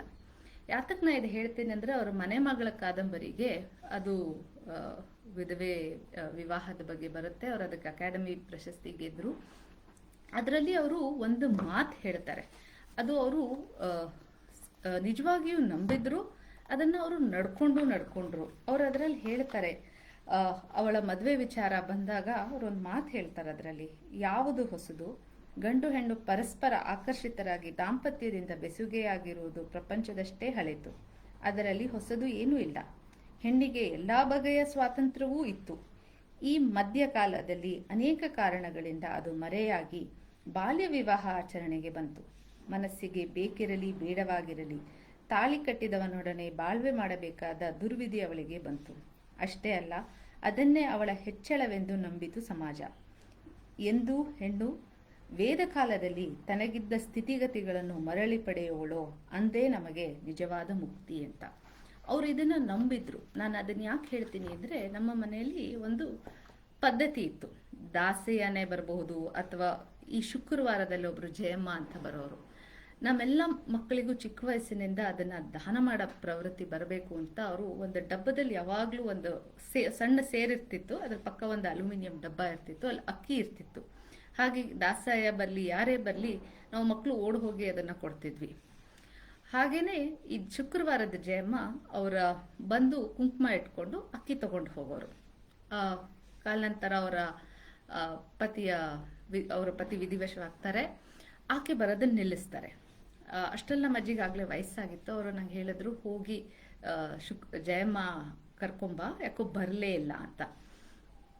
ಆಗ ನಾನಿನ್ನು ಚಿಕ್ಕ ಹುಡುಗಿ, ಅವರಲ್ಲಿ ಮೂಲೆಯಲ್ಲಿ ಒಂದು ವಠಾರದಲ್ಲಿ ಇದ್ರು ಜಯಮ್ಮ. ನಾನು ಅಲ್ಲಿಗೆ ಹೋಗಿ ಅವರನ್ನ ಕರೆದೆ. ಅವರು ಪುಟ್ಟನ ಬರಂಗಿಲ್ಲ, ನೀ ಹೇಳು ಮೈಸೂರಮ್ಮನಿಗೆ ಅಂದ್ರು. ನಾ ಪುನಃ ಅಷ್ಟೊತ್ತಿಗಾಗ್ಲೇ ನಾನು ಆಟ ಆಡ್ತಿದ್ದೆ, ನನಗೆ ಆಟದಿಂದ ಹೊರತು ಮಾಡಿಸ್ತಿದ್ದಾರೆ ಇವರಿಬ್ರು ಅಂತ ಕೋಪ ಬರ್ತಿತ್ತು. ನಾ ಬಂದು ಹೇಳಿದೆ, ಇಲ್ಲ ಅವ್ರು ಬರಲ್ವಂತೆ, ಅವ್ರು ಬರ ಹಾಗಿಲ್ವಂತೆ ಅಂತ. ಅವ್ರದ್ರು, ಇಲ್ಲ ಮೈಸೂರಮ್ಮಂಗೆ ನಡ್ಕೊಂಡ್ ಬರೋದ್ ಕಷ್ಟ ಆಗತ್ತೆ, ಅವ್ರು ಬರ್ಲಿ, ಜಗ್ಲಿಯಲ್ಲೇ ಮಾತಾಡಿಸ್ತಾರೆ ಮೈಸೂರಮ್ಮ, ಒಳಗ್ ಕರಿಯಲ್ವಂತೆ, ಬರಕ್ ಹೇಳು ಅಂತ. ನಾನು ಪುನಃ ಓಡ್ ಹೋಗಿ ಹೇಳಿದೆ. ಅವರು ಪುನಃ ಹಿಂಜರಿದ್ರು. ನಾ ಹೇಳ್ದೆ, ನಂದು ಆಟಕ್ಕೆ ಹೋಗ್ತಾ ಇದೆ, ನೀವು ಬಂದ್ಬಿಡಿ ನನ್ನ ಜೊತೆ, ಇಲ್ಲದ್ರೆ ನಂದು ಅವತ್ತಿನ ದಿನ ನನ್ನ ಆಟಕ್ಕೆ ಸೇರ್ಸೋದಿಲ್ಲ, ಬೇಗ ಬನ್ನಿ ಅಂತ ನಾನು ಅವರನ್ನ ಕರ್ಕೊಂಡ್ಬಂದೆ. ಅಷ್ಟ್ರಲ್ಲಿ ನಂಗೆ ಆಟಕ್ಕೆ ಸೇರಿಸಲಿಲ್ಲ, ಯಾಕೆಂದ್ರೆ ಶುರು ಆಗೋಗಿತ್ತು ಆಟ. ನೆಕ್ಸ್ಟ್ ಬಾ ಅಂತ ಹೇಳಿದ್ರು. ನಾನು ಬೈಕೊಂಡು ಅಲ್ಲೇ ಕೂತ್ಕೊಂಡೆ. ಅವರು ನಮ್ಮ ಅಜ್ಜಿ ಅವರನ್ನ ಕೂಡಿಸ್ಕೊಂಡು ಹೇಳಿದ್ರು, ಯಾಕೆ ಬರೋದು ನಿಲ್ಲಿಸ್ಬಿಟ್ರಿ ಜಯಮ್ಮ ಅಂತ. ಅವರು, ಸುಬ್ಬಕ್ಕ ನಿಮಗೆ ಪರಿಸ್ಥಿತಿ ಗೊತ್ತಲ್ಲ, ನಾ ಬರಹಂಗಿಲ್ಲ ಅಂದ್ರು. ನಮ್ಮ ಅಜ್ಜಿಯಾಗ ಒಂದು ಮಾತು ಹೇಳಿದ್ರು, ನೀವು ಬರ್ತಿದ್ದು ನಿಮಗೆ ಒಂದು ಅವಶ್ಯಕತೆ ಇದೆ ಅಂತ ಹೊರತು ಇನ್ನೇನಕ್ಕೂ ಅಲ್ಲ. ಶುಕ್ರವಾರ ಬರ್ದೇ ಇದ್ರು ಬೇರೆ ದಿನ ಬನ್ನಿ, ಕುಂಕುಮ ಇಟ್ಕೊಳಕ್ಕಾಗದೇ ಇದ್ರೂ ಮಾತಾಡ್ಕೊಂಡು ಹೋಗ್ಲಿಕ್ಕಾರು ಬನ್ನಿ, ಅಂದ್ರೆ ಬರೋದನ್ನ ನಿಲ್ಲಿಸೋ ಅವಶ್ಯಕತೆ ಇಲ್ಲ ಅಂತ ಹೇಳಿದ್ರು.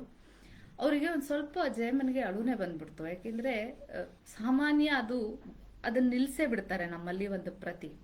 ಹಾಗಾಗಿ ಅದಾದ್ಮೇಲೆ ಯಾವ ಕತೆ ಅಂತ ನನಗೆ ಜ್ಞಾಪಕ ಬರಲಿಲ್ಲ. ನಾನಿದು ನಿನ್ನೆ ಸುಮಾ ಸತೀಶ್ ಅವ್ರ ಹತ್ರ ಮಾತಾಡ್ಬೇಕಾದ್ರು ಹೇಳಿದೆ. ಅವ್ರ ಒಂದ್ ಕಡೆ ಬರ್ದಿದ್ದಾರೆ, ಅದು ಹೆಣ್ಣಿಗೆ ಕುಂಕುಮ ಅಥವಾ ಬಳೆ ಆಗ್ಲಿ ಅದು ಮದುವೆ ಆದ ನಂತರ ಗಂಡಿನಿಂದ ಬಂದಿದ್ದಲ್ಲ, ಅವಳು ಹುಟ್ಟಿನಿಂದ ಪಡೆದು ಬಂದಿತ್ತು ಅಂತ. ಅದನ್ನ ಅವ್ರು ಯಾವಾಗ್ಲೂ ನಂಬೋರು. ಯಾಕೆಂದ್ರೆ ಅದನ್ನ ಅವರು ನಮ್ಮ ತಾತ ಹೋದ್ಮೇಲೂ ಅವ್ರು ಯಾವತ್ತೂ ಹಣೆಗಿಟ್ಟಿದ್ ನಿಲ್ಸಿದ್ದಾಗ್ಲಿ ಅಥವಾ ಬಳೆ ಹಾಕೊಳ್ಳಲ್ಲ, ಆ ಥರ ಯಾವುದಂತೂ ಅವ್ರು ಪ್ರಾಕ್ಟೀಸ್ ಮಾಡಲಿಲ್ಲ. ಹಂಗೇನೆ ಅವರು ಜಯಮ್ಮನ್ನ ವಾಪಸ್ಸು ಬನ್ನಿ ಅಂತ ಕರೆದಾಗ ಸ್ವಲ್ಪ ದಿನ ಒಂಚೂರು ಕಸಿವಿಸಿ ಆಯ್ತು. ಅದ್ರ ಕಾಲ ನಂತರ ಎಲ್ಲರೂ ಅವರನ್ನ ಕರೀಲಿಕ್ಕೆ ಶುರು ಮಾಡಿದ್ರು. ಅವ್ರು ಶುಕ್ರವಾರ ಮಂಗಳವಾರ ಬರ್ಲಿಲ್ಲ ಹೊರತು ಸೋಮವಾರ ಬುಧವಾರ ಎಲ್ಲರ ಮನೆಗೂ ಹೋಗೋದು ಶುರು ಮಾಡಿದ್ರು. ಅವ್ರಿಗೆ ಕೊಡ್ತಾ ಇದ್ದಿದ್ದ ಅಕ್ಕಿ ಎಲ್ಲರೂ ಪುನಃ ಕೊಡ್ಲಿಕ್ಕೆ ಶುರು ಮಾಡಿದ್ರು. ಹಾಗಾಗಿ ಅವ್ರು ಅದನ್ನ ಸ್ವಲ್ಪ ಸ್ವಲ್ಪ ಮಟ್ಟಿಗೆ ಮನೆಯಲ್ಲೇ ತಂದು ಅದನ್ನ ನೋಡ್ತಿದ್ರೆ ಹೊರತು ಹೊರಗಡೆ ಹೋಗಿ, ಯಾಕೆಂದ್ರೆ ನಾವು ಶುರು ಮಾಡ್ಬೇಕಾಗಿರೋದು ಮನೆಯಲ್ಲೇ ಮೊದಲು, ಆಮೇಲೆ ನಾವು ಹೊರಗಡೆ ಹೋಗಿ ಮಾಡ್ಬೇಕಾಗತ್ತೆ. ಯಾಕೆಂದ್ರೆ ನಾವು ಹೇಳ್ತೀವಲ್ಲ, ಚಾರಿಟಿ ಬಿಗಿನ್ಸ್ ಎಟ್ ಹೋಮ್ ಅಂತ. ಶುರು ಮಾಡ್ಬೇಕಾಗಿರೋದು ನಾವು ಮನೆಯಲ್ಲಿ. ಅದನ್ನ ಅವರು ನಿಜವಾಗ್ಲೂ ನಂಬಿದ್ರು, ಅದನ್ನ ಹಂತ ಹಂತದಲ್ಲೂ ತೋರಿಸ್ತಿದ್ರು. ಆಷಾಢ ಮಾಸದಲ್ಲಿ ಮದ್ವೆ ಮಾಡಬಾರ್ದು ಅವ್ರು ಹೇಳೋರು. ಆಷಾಢ ಮಾಸದಲ್ಲಿ ಹಿಂದಿನ ಕಾಲದಲ್ಲಿ ಗಾಡಿ ಕಟ್ಕೊಂಡು ಹೋಗೋದು ಕಷ್ಟ ಆಗ್ತಿತ್ತು, ಹಾಗಾಗಿ ಅದನ್ನ ತಂದಿರ್ಬೋದೇ ಹೊರತು ಇನ್ಯಾವ ಕಾರಣಕ್ಕೂ ಅಲ್ಲ ಅಂತ ಅದನ್ನ ಅವರು ಮಾಡಿ ತೋರಿಸಿದ್ರು. ಯಾಕೆಂದ್ರೆ ಅವರ ಹಿರಿಯ ಮಗನ ಮದ್ವೆ ಆಷಾಢ ಮಾಸದಲ್ಲೇ ನಡೆಯುತ್ತೆ. ಕೆಲವು ನಕ್ಷತ್ರಗಳಿಗೆ ಮದ್ವೆ ಮಾಡಿದ್ರೆ ಸೊಸೆಯರಂತರ ಹಾಗಿಲ್ಲ, ಮಾವ ಇರಬಾರ್ದು ಅಂತೆಲ್ಲ ಹೇಳ್ತಾರೆ. ನಮ್ಮ ಮನೆಯಲ್ಲಿ ಅದಕ್ಕೂ ನಮ್ಮ ಅಜ್ಜಿ ಮೀರ್ತಾರೆ. ಅವ್ರು ಹೇಳ್ತಾರೆ, ಯಾರು ಬಂದ ಮಗುವಿಂದ ನನ್ನ ಆಯಸ್ಸು ಮೇಲ್ ಹೋಗೋದಾಗ್ಲಿ ಕೆಳಗೆ ಹೋಗೋದಾಗ್ಲಿ ಸಾಧ್ಯವೇ ಇಲ್ಲ. ಅದರ ಪಾಡಿಗೆ ಅವ್ರವ್ರ ಆಯಸ್ಸು ಅವ್ರವ್ರು ಪಡ್ಕೊಂಡ್ ಬರ್ತಾರೆ, ಅವ್ರವರೇ ಹೋಗ್ತಾರೆ. ಯಾವ ಒಂದು ಮಗುವಿನ ಆಯಸ್ಸು ನನ್ನ ಆಯಸ್ಸನ್ನ ಕ್ಷೀಣನೂ ಮಾಡ್ಲಿಕ್ಕಾಗಲ್ಲ, ಜಾಸ್ತಿನೂ ಮಾಡ್ಲಿಕ್ಕಾಗಲ್ಲ ಅಂತ ಹೇಳ್ತಾರೆ. ಅವ್ರು ಅದರ ಪ್ರಕಾರ ನಡ್ಕೋತಾರೆ. ಹಾಗಾಗಿ ಅವರು ಪ್ರತಿಯೊಂದು ಹೆಜ್ಜೆಯಲ್ಲೂ ಅದನ್ನ ಅವರು ತೋರಿಸ್ಕೊಡ್ತಿದ್ರು. ಮನೆಗೆ ಬಂದು ಹೋಗೋರು ಸಂಖ್ಯೆ ಬಹಳ ಇರ್ತಿತ್ತು. ನಾವು ಚಿಕ್ಕ ವಯಸ್ಸಿನಲ್ಲಿದ್ದಾಗ ನನ್ಗೆ ಇನ್ನೂ ಜ್ಞಾಪಕ ಇದೆ, ಶನಿವಾರ ಆದ್ರೆ ಕನ್ನಡ ಪ್ರೊಫೆಸರ್ ಅವ್ರು ಅವಾಗ ಏನೋ ಬರೀತಿದ್ರು, ಅವ್ರು ಬರೋರು. ಸುಜಾತ ಅಂತ, ವಿಜಯ ದಬ್ಬೆ ಬಂದ ಸುಮಾರು ಹೊತ್ತು ಕೂತು ಮಾತಾಡೋರು ನಮ್ಮ ಅಜ್ಜಿ ಜೊತೆ. ಕಮಲಾ ಹಂಪನ ಬರೋರು. ಹೀಗೆ ಎಲ್ಲರೂ ಬಂದು ಹೋಗಿ ಮಾಡ್ತಿದ್ದ ಕಾಲ ಅದು. ಎಲ್ಲರನ್ನೂ ಅವರು ಒಂದೇ ಸಮ ಮಾತಾಡ್ಸೋರು. ಎಲ್ಲದಕ್ಕಿಂತ ಇದು ನನಗೆ ಚಿಕ್ಕ ವಯಸ್ಸಿನಿಂದ ನಮ್ಮೆಲ್ಲರಿಗೂ ಇದು ಬಂದಿತ್ತು.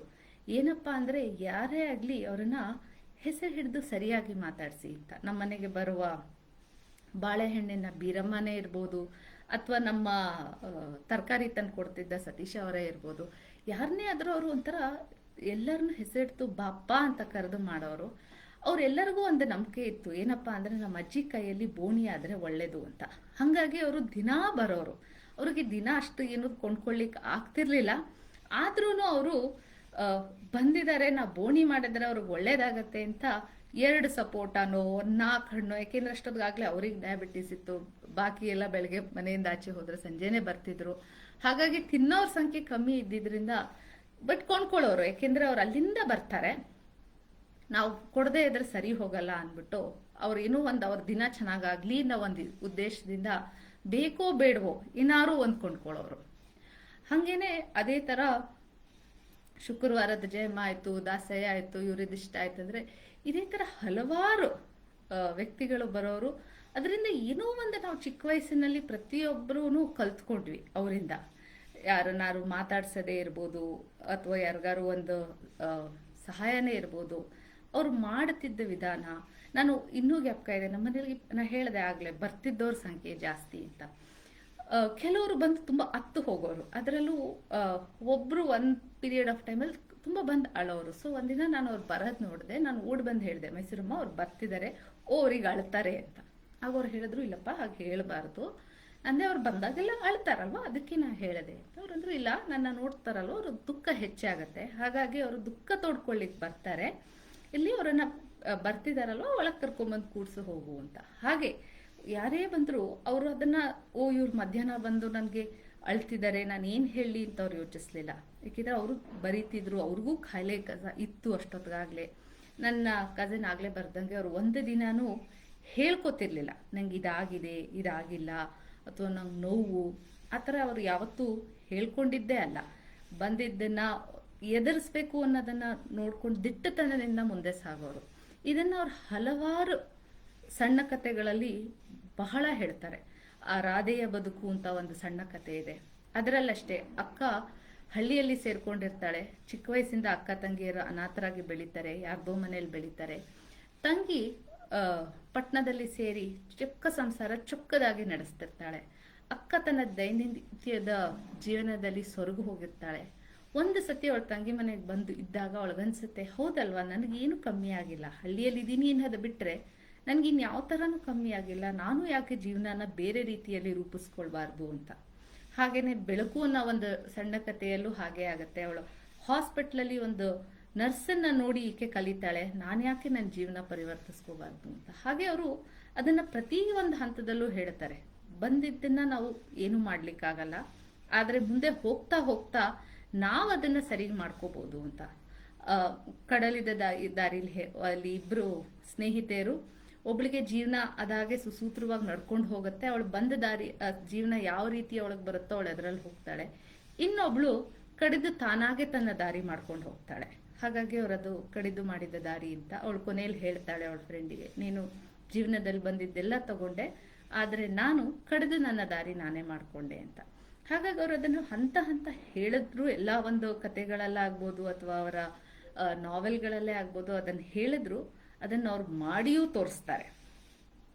ಅದು ನನ್ಗನ್ಸುತ್ತೆ ನಮಗೆ ಮೈಸೂರಮ್ಮನಿಂದ ಬಂದ ಒಂದು ಬಳವಳಿ ಅಂತಾನೆ ನಾ ಹೇಳ್ತೀನಿ. ಒಂದು, ಎಲ್ಲ ಮಕ್ಕಳಿಗೂ ಓದೋದ್ರಲ್ಲಿ ಹವ್ಯಾಸ ಮಾಡಿದ್ರು, ಅದು ಒಂದು ಬಳವಳಿ. ಆದ್ರೆ ಈ ದೈನಂದಿನ ಬದುಕಿನಲ್ಲಿ ನಾವು ಏನನ್ನ ತಗೋಬಹುದು, ಏನನ್ನ ತಗೋಬಾರ್ದು, ಏನನ್ನ ಎದುರಿಸಬಹುದು ಅನ್ನೋದು ಬಹುಶಃ ಪಾಠಗಳು ಅವರನ್ನ ನೋಡಿ ನಾವು ಕಲ್ತ್ವಿ ಅಂತ ನಾನು ಹೇಳಲಿಕ್ಕೆ ಇಷ್ಟಪಡ್ತೀನಿ. ಹಾಗೇನೆ ಅವ್ರದ್ದು ಕಥಾ ಸಂಕಲನಗಳಲ್ಲಿ ಕೆಲವು ಕಥಾ ಸಂಕಲನಗಳು ನನಗೆ ಯೋಚನೆ ಆಗುತ್ತೆ, ಯಾಕೆ ಅವ್ರಿಗೆ ಥಾಟ್ ಬಂತು, ಅವರು ಆ ಇಂಗ್ಲಿಷ್ ಪುಸ್ತಕಗಳು ಓದ್ತಿದ್ರಿಂದ ಬಂತ ಅಂತ. ಅದರಲ್ಲಿ 2 ಗೋಸ್ಟ್ ಸ್ಟೋರೀಸ್ ಬರುತ್ತೆ. ಒಂದು ಉಪಕಾರ ಸ್ಮರಣಿ ಅಂತ, ಇನ್ನೊಂದು ಮಾರ್ಗದರ್ಶಿ ಅಂತ. ಈ 2ರಲ್ಲೂ ಒಂದು ಸ್ವಲ್ಪ ಸತ್ತ 2 ವ್ಯಕ್ತಿಗಳ ಮಾತುಕತೆಗಳು.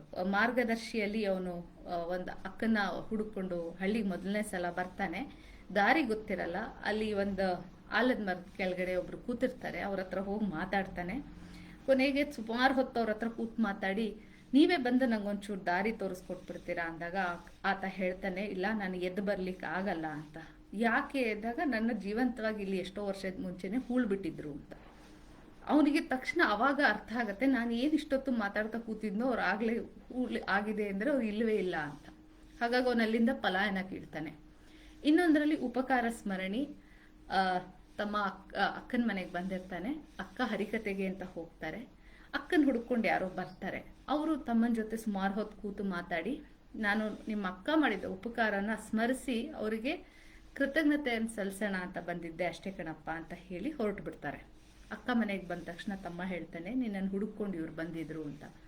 ಅಕ್ಕ ಅಷ್ಟೊತ್ತಿಗಾಗಲೇ ಕತ್ಲಾಗಿರುತ್ತೆ, ಇನ್ನು ದೀಪ ಹಚ್ಚಿರಲ್ಲ, ಬೆವರ್ಲಿಕ್ಕೆ ಶುರು ಆಗುತ್ತೆ ಅವ್ರಿಗೆ. ಏನ್ ನೀ ಮಾತಾಡ್ತಿದ್ಯಾ, ನಿದ್ದೆಲಿದ್ಯಾ ಅಥವಾ ಎದ್ದು ಮಾತಾಡ್ತಿದ್ಯಾ ಅಂತ. ಅಯ್ಯೋ, ನಾನು ನಿದ್ದೆಲಿದ್ದೆ, ಅವ್ರು ಎಬ್ಬಿಸ್ಬಿಟ್ರು, ಹಾಗಾಗಿ 2 ಗಂಟೆ ಕಾಲದಿಂದ ಅವ್ರ ಹತ್ರನೇ ಮಾತಾಡ್ತಿದ್ದೆ ಅಂತ ಹೇಳ್ತಾರೆ. ಅವರು ನೀ ಮಲ್ಕೋಪ್ಪ ಹಾಗಾದ್ರೆ ಅಂತ ಹೇಳಿ ಆಚೆ ಬರ್ತಾರೆ. ಯಾಕೆಷ್ಟು ಗಾಬರಿ ಆಗ್ತಿದ್ರು ಅಂದ್ರೆ, ಯಾವ ಆತನ ಬಗ್ಗೆ ಆ ತಮ್ಮ ಹೇಳ್ತಾರೋ ಅವರು ಸತ್ತಾಗ್ಲೇ 3 ತಿಂಗಳಾಗಿರುತ್ತೆ. ಸೊ ಹಾಗಾಗಿ ಆ ಥರದ್ದು ಒಂದು 2-3 ಶಾರ್ಟ್ ಸ್ಟೋರಿ ಕಲೆಕ್ಷನ್ ಬರುತ್ತೆ ಅವರಿಗೆ. ನಾ ಆಗ್ಲೇ ಹೇಳ್ದಂಗೆ ಪಟ್ನದಾಗ್ಲಿ ಅವರ ತಂದೆಯ ಒಂದು ಪರ್ಸನಾಲಿಟಿ ಆಗಲಿ ಬಹಳ ಇದಿತ್ತು. ಹಾಗಾಗಿ ಅದು ರತ್ನ ವಿಲಾಸ ಅಂತ ಒಂದು ಇದು ಬರುತ್ತೆ ಅದರಲ್ಲಿ ಶಾರ್ಟ್ ಸ್ಟೋರಿ. ಅದು ಅವರು ಪೂರ್ತಿ ಅವರ ಬೆಂಗಳೂರು, ಅವ್ರ ತಂದೆ ಮನೆ ರತ್ನ ಬ್ರಿಗೇಡ್ ರತ್ನ ಆಗಿದೆ ಇವಾಗ, ಅದು ಶಂಕರ್ಪುರಂ ರಂಗರಾವ್ ರೋಡಲ್ಲಿ. ಅದು ಹಿಂದೆ ರತ್ನ ವಿಲಾಸ ಅಂತ ಅವ್ರದ್ದು ತಂದೆ ಮನೆ. ಸೊ ಆ ತಂದೆ ಮನೆಯಲ್ಲಿ ತನ್ನ ತವರ ಮನೆಗೆ ಇದ್ದ ಒಂದು ಇದಕ್ಕೆ ಅವರು ರತ್ನವಿಲಾಸ ಅಂತ ಒಂದು ಶಾರ್ಟ್ ಸ್ಟೋರಿ ಕೂಡ ಬರೆದಿದ್ದಾರೆ. ಇನ್ನೊಂದು ಅವ್ರದ್ದು ಕತೆ ಬಹಳ ವಿಭಿನ್ನವಾಗಿದೆ, ಹುಚ್ಚು ಹೊಳೆ ಅಂತ. ಅದು ನನಗೆ ಯಾತಕ್ಕೆ ಇಷ್ಟ ಆಗುತ್ತೆ ಅಂದರೆ, ಅದರಲ್ಲಿ ಕತೆ ಅಂದರೆ 3 ಲೆಟರ್ ಅಷ್ಟೇ. 3 ಲೆಟರ್ ಅಂದರೆ ಅದು ಪತ್ರ ವ್ಯವಹಾರ. ತಂದೆ ಮಗಳಿಗೆ ಒಂದು ಪತ್ರ ಬರೆದಿದ್ದಾರೆ, ಮಗಳು ತನ್ನ ಗೆಳತಿಗೆ ತನ್ನ ಜೀವನದಲ್ಲಿ ಆದು ಹೋದ ವಿಷಯಗಳ ಬಗ್ಗೆ ಒಂದು ಪತ್ರ. ಇದಕ್ಕೆ ಮುನ್ನ ಆ ಗೆಳತಿಯಿಂದ ಒಂದು ಪತ್ರ ಬಂದಿದೆ, ನಿನ್ನ ಮದುವೆ ವಿಚಾರ ನೀ ಹೇಳಲೇ ಇಲ್ಲ ಅಂತ. ಈ 3 ಕತೆಗಳಲ್ಲಿ ಆ ಪೂರ್ತಿ ಅದರ ಈ 3 ಪತ್ರಗಳ ಮಧ್ಯ ಆ ಪೂರ್ತಿ ಕಥಾ ಸಂಕಲನ ಮುಗ್ದಿದೆ. ಅದು ಓದಿದ್ರೆ ಈ ತರನೂ ಒಂದು ಇರುತ್ತಾ ಅಂತ ಸ್ವಲ್ಪ ಆಶ್ಚರ್ಯ ಆಗತ್ತೆ. ಅದ್ರ ಜೊತೆಗೆ ನಾನು ಈಗಾಗಲೇ ಹೇಳಿದೆ, ಅವ್ರ ಎಲ್ಲ ಲೇಖಕಿಯರ ಜೊತೆನೂ ತುಂಬಾ ಹೊಂದ್ಕೊಂಡು ಇದ್ರು. ಅವರೆಲ್ಲ ಸೇರಿ ಒಂದು ಕತೆ ಬರೀತಾರೆ, ತವರಿನ ಕುಡಿ ಅಂತ. ಆ ತವರಿನ ಕುಡಿಯ ವೈಶಿಷ್ಟ್ಯ ಏನಂದ್ರೆ, ಅದರದ್ದು ಫಸ್ಟ್ ಚಾಪ್ಟರು ಲಾಸ್ಟ್ ಚಾಪ್ಟರು ಮೈಸೂರಮ್ಮ ಬರೀತಾರೆ. ಬಾಕಿ ಮಧ್ಯದ 4 ಬೇರೆ ಬೇರೆ ಹಲವಾರು ಲೇಖಕಿಯರು ಬರೀತಾರೆ. ಅಶ್ವಿನಿ, ಆರ್ಯಂಬ ಎಲ್ಲ ಸೇರಿ ಒಂದೊಂದು ಚಾಪ್ಟರ್ ಬರೀತಾರೆ. 6 ಚಾಪ್ಟರ್ ಇದೆ. ಮೊದಲನೇದು ಕೊನೆಯದು ನಮ್ಮ ಅಜ್ಜಿ ಕೊನೆ ಮಾಡ್ತಾರೆ, ಶುರು ಮಾಡಿ ಪ್ರಾರಂಭ ಮಾಡಿ. ಮಧ್ಯದ 4 ಬೇರೆ ಬೇರೆ ಕೂತು ಮಾಡ್ತಾರೆ. ನಾನು ಅನ್ಕೊಂಡೆ ಈ ತರ ಎಕ್ಸ್ಪೆರಿಮೆಂಟು ಆಗಿನ ಕಾಲದಲ್ಲಿ ಆಗ್ತಿತ್ತ? 5 ಜನ ಬಂದು ಬೇರೆ ಬೇರೆ ಅವರ ಥಾಟ್ ಪ್ರಾಸೆಸ್ ಅನ್ನ ತಂದು ಅದನ್ನ ನೀವು ಓದಿದ್ರೆ ಅಷ್ಟು ಗೊತ್ತಾಗೋದಿಲ್ಲ 5 ಜನ. ಯಾಕೆಂದ್ರೆ ಪ್ರತಿಯೊಬ್ಬ ರೈಟರ್ದು ಅವ್ರದೇ ಆದ ಒಂದು ವೈಶಿಷ್ಟ್ಯತೆ ಇರುತ್ತೆ, ಒಂದು ಸ್ಟೈಲ್ ಆಫ್ ನೆರೇಟಿವ್ ಇರುತ್ತೆ. ನೀವು ಆ ತವರಿನ ಕುಡಿ ಓದಿದ್ರೆ ಆಶ್ಚರ್ಯ ಆಗತ್ತೆ, ಅದು ಗೊತ್ತೇ ಆಗಲ್ಲ. ಇನ್ನು ಎಷ್ಟು ಅವರಲ್ಲಿ ಒಂದು ಕೊಲಾಬ್ರೇಟಿವ್ ಎಫರ್ಟ್ ಇತ್ತು ಅನ್ನೋದು ನಂಗೆ ಅರ್ಥ ಆಗತ್ತೆ. ಅದು ಗೊತ್ತೇ ಆಗದೆ ಇದ್ದಂಗೆ ನನಗೆ ಅದು ಫಸ್ಟ್ ಹೊಳಿಲೇ ಇಲ್ಲ. ಇದು ಯಾಕೆ DVK ಮೂರ್ತಿ ಪ್ರಿಂಟ್ ಮಾಡಿಲ್ಲ ಅಂತ ನೋಡಿದಾಗ ಅದು ನನಗೆ ಫ್ಲಾಶ್ ಆಯ್ತು, ಇದು ಬರ್ದಿರೋರೆ 5 ಬೇರೆ ಬೇರೆ ಜನಗಳು, ಒಬ್ಬರಿಂದ ಬರ್ದಿರೋದಲ್ಲ ಇದು ಅಂತ. ಹಾಗಾಗಿ ಅವರು ಎಲ್ಲರ ಜೊತೆ ಹೊಂದಿಕೊಂಡು ಹೋಗ್ತಿದ್ರು. ಯಾಕೆಂದ್ರೆ ಹೊಂದಿಕೊಂಡು ಹೋಗದೆ ಇದ್ರೆ ಈ ತರ ಕೆಲಸಗಳನ್ನ ನಾವು ಮಾಡ್ಲಿಕ್ಕೆ ಕಷ್ಟ ಆಗತ್ತೆ. ಹಾಗಾಗಿ ಅವರಲ್ಲಿ ಆ ಹೊಂದ್ಕೊಂಡು ಹೋಗುವ ಸ್ವಭಾವ ಇತ್ತು. ಹಾಗಾಗಿ ಹಲವಾರು ಕೆಲಸಗಳು ಸ್ವಲ್ಪ ಅಚ್ಚುಕಟ್ಟಾಗೆ ಮಾಡ್ತಿದ್ರು. ನಾನು ಈಗಾಗಲೇ ಹೇಳ್ದಂಗೆ ಅವರವರ ಅಕ್ಕನಿಗೆ ಬಹಳ ಆತ್ಮೀಯರು ಒಂದೇ. ಅಕ್ಕ ತಂಗಿ ಎಲ್ಲ ಕಡೆ ಒಟ್ಟೊಟ್ಟಿಗೆ ಹೋಗೋರು. ಅವ್ರು ಕೊನೆಯವರೆಗೂ ಅಕ್ಕ ಆಟೋ ತಗೊಂಡು ಬಂದು ತಂಗಿನ ಕೂರಿಸ್ಕೊಂಡು ಎಲ್ಲ ಕಡೆ ಕರ್ಕೊಂಡು ಹೋಗೋರು. ಹಾಗಾಗಿ ಪ್ರತಿಯೊಂದು ವಿಷಯದಲ್ಲೂ ಅಕ್ಕನ ಒಂದು ಬೆಂಬಲ ಅವ್ರಿಗಿತ್ತು, ಅಕ್ಕನ ಒಂದು ಸಪೋರ್ಟ್ ಇತ್ತು. ಹಾಗೂ ಅಕ್ಕ ಹೇಳಿದಂತೆ ಮಾಡದೆ ಅಂತ ಹಲವಾರು ಕಡೆ ಅವ್ರ ದಿನಚರಿಯಲ್ಲಿ ಬರೀತಾರೆ. ನಾನು ಹೀಗೆ ಮಾಡೋಣ ಅನ್ಕೋತಿದ್ದೆ, ತಂಗಮ್ಮ ಹೇಳಿದ್ಲು ಹಾಗೆ ನೋಡಬಹುದಾ ಅಂತ ಅಂತ. ಆ ಒಂದು ಮಟ್ಟಿಗೆ ಅವರಿಬ್ಬರಲ್ಲಿ ಒಂದು ಬಾಂಧವ್ಯ ಇರುತ್ತೆ. 1960s ಆದ ತಕ್ಷಣ ಅವರು ಬರೀಲಿಕ್ಕೆ ಪ್ರಾರಂಭ ಮಾಡ್ತಾರೆ. ಅದು ಒಂದಾದ್ಮೇಲೆ ಒಂದು ಶುರು ಆಗತ್ತೆ, ಕಥಾ ಸಂಕಲನಗಳಾಗತ್ತೆ. ಈ ಮಧ್ಯ ಅವರ ನಾವೆಲ್ಗಳು, ಮೂವೀಸ್ ಕೂಡ ಆಗತ್ತೆ. 2 ಕನಸು, ಶುಭಮಂಗಳ, ಹೊಸ ಬೆಳಕು ಎಲ್ಲ ಮೂವೀಸ್ ಆಗ್ಲಿಕ್ಕೆ ಶುರು ಆಗತ್ತೆ. ಅವರಲ್ಲಿ ನಾನು ಆಗ್ಲೇ ಹೇಳ್ದಂಗೆ ಆ 20 ವರ್ಷ ಅವ್ರ ಮನೇಲಿದ್ದಾಗ ಅವರು ಎಷ್ಟು ಕಲ್ತಿದ್ರಂದ್ರೆ, ಮೇ ಬಿ ಅದರಿಂದ ಅವರು ಒಂದು ಸ್ವಲ್ಪ she was ahead of her times. ನಾನು ಯಾಕಿದು she was ahead of her times ಅಂತ ಹೇಳ್ತೀನಿ ಅಂದರೆ, ನಾವು ಇವತ್ತಿಗೂ ಎಲ್ಲಿ ಹೆಣ್ಮಕ್ಳು ಅಷ್ಟು ಫೈನಾನ್ಸ್ ಮ್ಯಾನೇಜ್ಮೆಂಟ್ಗೆ ಮುಂದೆ ಬರೋದಿಲ್ಲ, ಅಥವಾ ನಂದಲ್ಲ, ನನಗಿದು ಅರ್ಥ ಆಗಲ್ಲ ಅಂತಾರೋ, ನಮ್ಮ ಅಜ್ಜಿ ಆ ಕಾಲದಲ್ಲೇನೆ ಫೈನಾನ್ಸ್ ಬಗ್ಗೆ ಬಹಳ ತಿಳ್ಕೊಂಡಿದ್ರು. ನನಗೆ ಆಶ್ಚರ್ಯ ಆಯ್ತು ಅವ್ರದ್ದು ಇದನ್ನು ಓದ್ಬೇಕಾರೆ. 1961 ಅವರು ಮೈಸೂರು ಪೇಪರ್ ಮಿಲ್ಸಲ್ಲಿ ಹೋಗಿ ಶೇರ್ಸ್ ಕೊಂಡ್ಕೋತಾರೆ. ಅವ್ರ ಮಾಸ್ಟರ್ ಜಿ ಹೇಳ್ತಾರೆ, ನಮ್ಗೆ ಇದ್ರ ಬಗ್ಗೆ ಏನೂ ಗೊತ್ತೇ ಇಲ್ಲ, ದುಡ್ಡು ಹಾಕ್ಬೋದಾ ಮೇಡಮ್ ಅಂತ. ಅವ್ರು ಹೇಳ್ತಾರೆ, ಇಲ್ಲ ಇದು ಜಾಸ್ತಿ ಆಗುತ್ತೆ, ಮುಂದೆ ಬರುತ್ತೆ, ನಾವು ಹಾಕಬೇಕು ಅಂತ. ಹಾಗೆ ಹೋಗ್ತಾ ಹೋಗ್ತಾ ವಿಕ್ರಾಂತ್ ಟೈರ್ಸಲ್ಲಿ ಶೇರ್ಸ್ ತಗೋತಾರೆ. ಅವರಿಗೆ ಮೈಸೂರಿನಿಂದ ಪ್ಯಾಸೆಂಜರ್ ಟ್ರೈನ್ ತಗೊಂಡು ಹೋಗಿ Bengaluru Jayanagar cooperative society, housing cooperative ಸೊಸೈಟಿಲಿ ಮೆಂಬರ್ ಆಗ್ತಾರೆ. ಅಲ್ಲಿ ಹೋಗಿ ಬೆಂಗಳೂರಲ್ಲಿ ಹಲವಾರು ಇನ್ವೆಸ್ಟ್ ಮಾಡ್ತಾರೆ. ಯಾಕೆಂದ್ರೆ ಅವ್ರು ಹೇಳ್ತಾರೆ, ಮುಂದೆ ಬರುತ್ತೆ ಆ ಊರು ಮೈಸೂರಿನಷ್ಟೇನೆ ಅಥವಾ ಮೈಸೂರಿಗಿಂತ ಜಾಸ್ತಿ ಮುಂದೆ ಬರುತ್ತೆ ಅಂತ. ದುಡ್ಡಿನ ವಿಷಯದಲ್ಲೂ ಅಷ್ಟೇ, ಅವರು ಪ್ರತಿ ಮಕ್ಕಳು ಅವ್ರಿಗೆ ಏನೇನು ಕಳಿಸೋರು, ಅವ್ರವ್ರ ಸಂಪಾದನೆ ಶುರು ಆದ್ಮೇಲೆ 1 ಕಾಸು ಅವ್ರು ಅದನ್ನು ಉಪಯೋಗಿಸಲ್ಲ, ಆ ಮಕ್ಕಳ ಹೆಸರಲ್ಲೇ ಹಾಕ್ತಾ ಬರ್ತಾರೆ. ಆದ್ರೆ ಎಷ್ಟರ ಮಟ್ಟಿಗೆ ಅವ್ರು ಅದನ್ನ ಜೋಪಾನ ಮಾಡ್ಕೊಂಡು ಬಂದ್ರು ಅಂದ್ರೆ, ಪ್ರತಿಯೊಬ್ಬ ಮಗಂದು ಆಗ್ಲೇ ಹೇಳಿದೆ, ದಿನಚರಿ 5 ಭಾಗ ಮಾಡಿದ್ರು. ಹಾಗಾಗಿ 5 ಭಾಗನೂ ಒಂದೇ ಸಮ ಅದನ್ನ ಬರ್ಕೊಂಡು ಹೋಗ್ತಾರೆ. ಇವ್ರು ಇವತ್ತು ಇದ್ ಕೊಟ್ರು, ಈ ತಿಂಗಳು ಇಷ್ಟು ಕೊಟ್ರು, ಇದನ್ನ ನಾನು ಇಲ್ಲಿಗೆ ಹಾಕ್ದೆ. ಅದರ ಪ್ರತಿ ಒಂದು ಹಂತನೂ ಅವರು ಮಕ್ಕಳದನ್ನ ನೋಡ್ಕೋತಾ ಬಂದ್ರು.